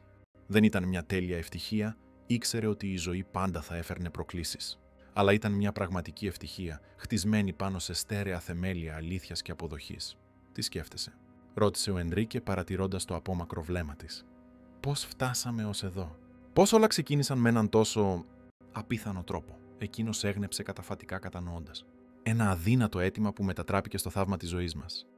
«Ακριβώς». Η Σοφία, που ήταν συγκεντρωμένη στο ψωμάκι τυριού της, ρώτησε ξαφνικά. «Τι αδύνατο αίτημα?» Ο Ενρίκε και η Ντέμπορα αντάλλαξαν βλέμματα, αβέβαιοι για το πώς να εξηγήσουν αυτή την περίπλοκη ιστορία σε ένα 6χρονο παιδί. «Μια μέρα, όταν μεγαλώσεις, θα σου πούμε όλη την ιστορία», υποσχέθηκε ο Ενρίκε. «Μα δεν είναι δίκαιο. Θέλω να μάθω τώρα». Η Ντέμπορα γέλασε με την αγανακτισμένη έκφραση του κοριτσιού. «Είναι μια μεγάλη ιστορία, Σοφία, για το πώς γνωριστήκαμε με τον μπαμπά σου και πώς εσύ μας βοήθησες να βρούμε την ευτυχία». «Εγώ βοήθησα», το κορίτσι φάνηκε μπερδεμένο. Περισσότερο από ό,τι μπορείς να φανταστείς, αν επιβεβαίωσε ο Ενρίκε. Ήταν η τεράστια καρδιά σου που μας έδειξε τον δρόμο. Η Σοφία φάνηκε ικανοποιημένη με αυτή τη μερική απάντηση. Όταν μεγαλώσω, θα γράψω ένα βιβλίο για εμάς. Θα λέγεται «Η πιο ευτυχισμένη οικογένεια του κόσμου». Φαίνεται υπέροχος τίτλος, η ενέκρινε η Ντέμπορα. Ο ήλιος τελικά εξαφανίστηκε στον ορίζοντα, αφήνοντας ένα ίχνος από αστέρια στη θέση του. Ο Γκαμπριέλ είχε αποκοιμηθεί ξανά στην αγκαλιά της μητέρας του. Η Σοφία πάλευε με τον ύπνο, αποφασισμένη να μείνει ξύπνια λίγο ακόμα. «Ώρα για ύπνο, πριγκίπισσα», ανακοίνωσε ο Ενρίκε. «Μόνο 5 λεπτάκια ακόμα, σε παρακαλώ». 3 λεπτά και δεν συζητιέται άλλο. Σοφία αναστέναξε δραματικά, αλλά ένα χασμουριτό πρόδωσε την κούρασή της. Εντάξει. 3 λεπτά. Καθώς παρατηρούσε τον έναστρο ουρανό, το κορίτσι έκανε άλλη μια από τις αφοπλιστικές της ερωτήσεις. «Ντέμπορα, πιστεύεις στη μοίρα?» «Τι εννοείς, αγάπη μου?» Η δασκάλα είπε ότι μοίρα είναι όταν τα πράγματα είναι ήδη γραμμένα στα αστέρια. «Πιστεύεις ότι ήταν γραφτό να γνωρίσεις τον μπαμπά και να γίνεις η δεύτερη μαμά μου?» Η Ντέμπορα σκέφτηκε για μια στιγμή πριν απαντήσει. «Δεν ξέρω αν πιστεύω ότι όλα είναι προκαθορισμένα. Νομίζω ότι η ζωή αποτελείται από επιλογές. Και ήταν οι επιλογές μας που μας έφεραν ως εδώ. Ο μπαμπάς σου επέλεξε να μπει στο ζαχαροπλαστείο μου εκείνη τη μέρα. Εγώ επέλεξα να ακούσω τι είχε να πει. Εσύ επέλεξες να με δεχτείς στη ζωή σου. Μα αν ο μπαμπάς δεν είχε μπει στο μαγαζί σου εκείνη τη συγκεκριμένη μέρα, δεν θα είχατε γνωριστεί ποτέ». «Αυτό είναι αλήθεια», παραδέχτηκε η Ντέμπορα. «Ίσως να υπάρχει λίγη μοίρα αναμεμειγμένη με τις επιλογές μας». Σοφία χαμογέλασε ικανοποιημένη. «Το ήξερα. Ήταν γραφτό στα αστέρια». «Για τα 3 λεπτά τελείωσαν», υπενθύμησε ο Ενρίκε απαλά. «Ώρα για πλύσιμο δοντιών και για ύπνο. Μπορώ να δώσω ένα φιλί καληνύχτα στον Γκαμπριέλ?» «Φυσικά και μπορείς». Το κορίτσι πλησίασε προσεκτικά και άφησε ένα απαλό φιλί στο μέτωπο του αδερφού της. «Καληνύχτα, Γκάμπι. Να ονειρευτείς αγγέλους σαν εσένα». Μετά φίλησε την Ντέμπορα στο μάγουλο. «Καληνύχτα, μαμά». Ήταν η πρώτη φορά που η Σοφία την αποκαλούσε έτσι απλά «μαμά» ή χωρίς προσδιορισμούς όπως δεύτερη ή της γης. Η Ντέμπορα ένιωσε την καρδιά της να διαστέλλεται με έναν τρόπο που δεν ήξερε ότι ήταν δυνατός. «Καληνύχτα, αγάπη μου». Ο Ενρίκε πήρε την κόρη του μέσα, αφήνοντας την Ντέμπορα μόνη με τον Γκαμπριέλ στη βεράντα. Κοίταξε το μωρό που κοιμόταν στην αγκαλιά της, τόσο μικρό, τόσο τέλειο, τόσο γεμάτο δυνατότητες.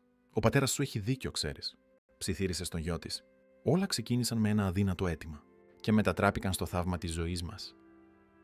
Ο Γκαμπριέλ απάντησε με έναν μικρό αναστεναγμό στον βαθύ του ύπνο.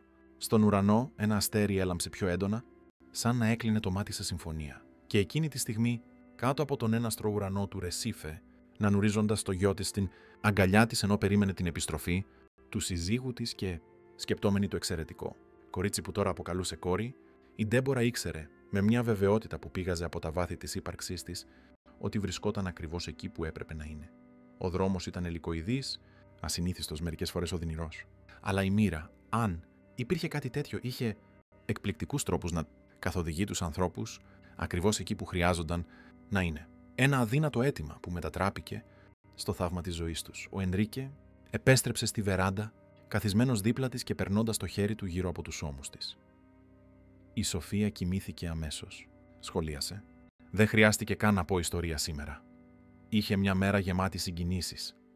Έμειναν σιωπηλοί για μερικά λεπτά, απολαμβάνοντας απλώς την παρουσία ο ένας του άλλου και του γιού τους που κοιμόταν γαλήνια. «Ξέρεις τι μου είπε πριν αποκοιμηθεί?» σχολίασε ο Ενρίκε. «Τι?» «Ότι τώρα είμαστε μια πλήρης οικογένεια. Εσύ, εγώ, εκείνη, ο Γκαμπριέλ και η μαμά στον ουρανό που μας προσέχει όλους». Ντέμπορα χαμογέλασε, νιώθοντας μια βαθιά γαλήνη. «Έχει δίκιο. Είναι μια ασυνήθιστη οικογένεια, αλλά τέλεια με τον δικό της τρόπο». Ο Ενρίκε τη φίλησε απαλά. «Ευχαριστώ. Για ποιο πράγμα?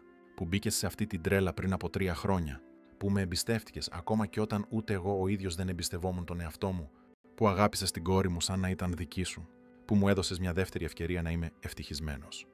«Εγώ ευχαριστώ», η απάντησε η Ντέμπορα με ειλικρίνεια. «Πού μπήκες στο ζαχαροπλαστείο μου εκείνη τη μέρα? Πού μου έδειξες ότι η ζωή είναι πολύ πιο πλούσια, πολύ πιο περίπλοκη και πολύ πιο όμορφη από τι είχα φανταστεί ποτέ?» Καθώς τα αστέρια έλαμπαν στον ουρανό του Ρεσίφε, το ζευγάρι παρέμεινε αγκαλιασμένο, ατενίζοντας τον κοιμισμένο, γιο τους και το μέλλον που έχτιζαν μαζί, ένα μέλλον που είχε γεννηθεί από την πιο απίθανη συνάντηση και το πιο αδύνατο, και κάπου, ίσως σε ένα από τα πιο φωτεινά αστέρια εκείνου του ουρανού, μια νεαρή μητέρα χαμογελούσε, ικανοποιημένη που ήξερε ότι η οικογένειά της ήταν, επιτέλους, εν ειρήνη. Τέλος ιστορίας, αγαπητοί ακροατές, Ελπίζουμε η ιστορία της Ντέμπορα, του Ενρίκε και της Σοφία να άγγιξε τις καρδιές σας. Το ταξίδι αυτής της οικογένειας μας δείχνει πως η αληθινή αγάπη μπορεί να γεννηθεί από τις πιο απροσδόκητες καταστάσεις και πως η συμπόνια μπορεί να μεταμορφώσει ζωές. Για να συνεχίσετε να απολαμβάνετε συναρπαστικές ιστορίες σαν αυτή, ετοιμάσαμε μια ειδική λίστα αναπαραγωγής με εξίσου σαγηνευτικές αφηγήσεις. Βρείτε την εδώ κάνοντας κλικ στα αριστερά. Αν αυτή η ιστορία άγγιξε τα συναισθήματά σας, μην ξεχάσετε να εγγραφείτε στο κανάλι μας και να αφήσετε το like σας σε αυτό το βίντεο. Κάθε μέρα φέρνουμε νέες ιστορίες που εξερευνούν την πολυπλοκότητα της ζωής και την ομορφιά των ανθρώπινων συναισθημάτων. Μοιραστείτε τις εντυπώσεις σας στα σχόλια. Λατρεύουμε να διαβάζουμε τις αντιδράσεις σας και να μαθαίνουμε ποιες στιγμές άγγιξαν περισσότερο την καρδιά σας. Και μην χάσετε το επόμενο περιεχόμενό μας, όπου θα συνεχίσουμε να εξερευνούμε τις υπέροχες εκπλήξεις που μας επιφυλάσσει η μοίρα. Μέχρι την επόμενη ιστορία.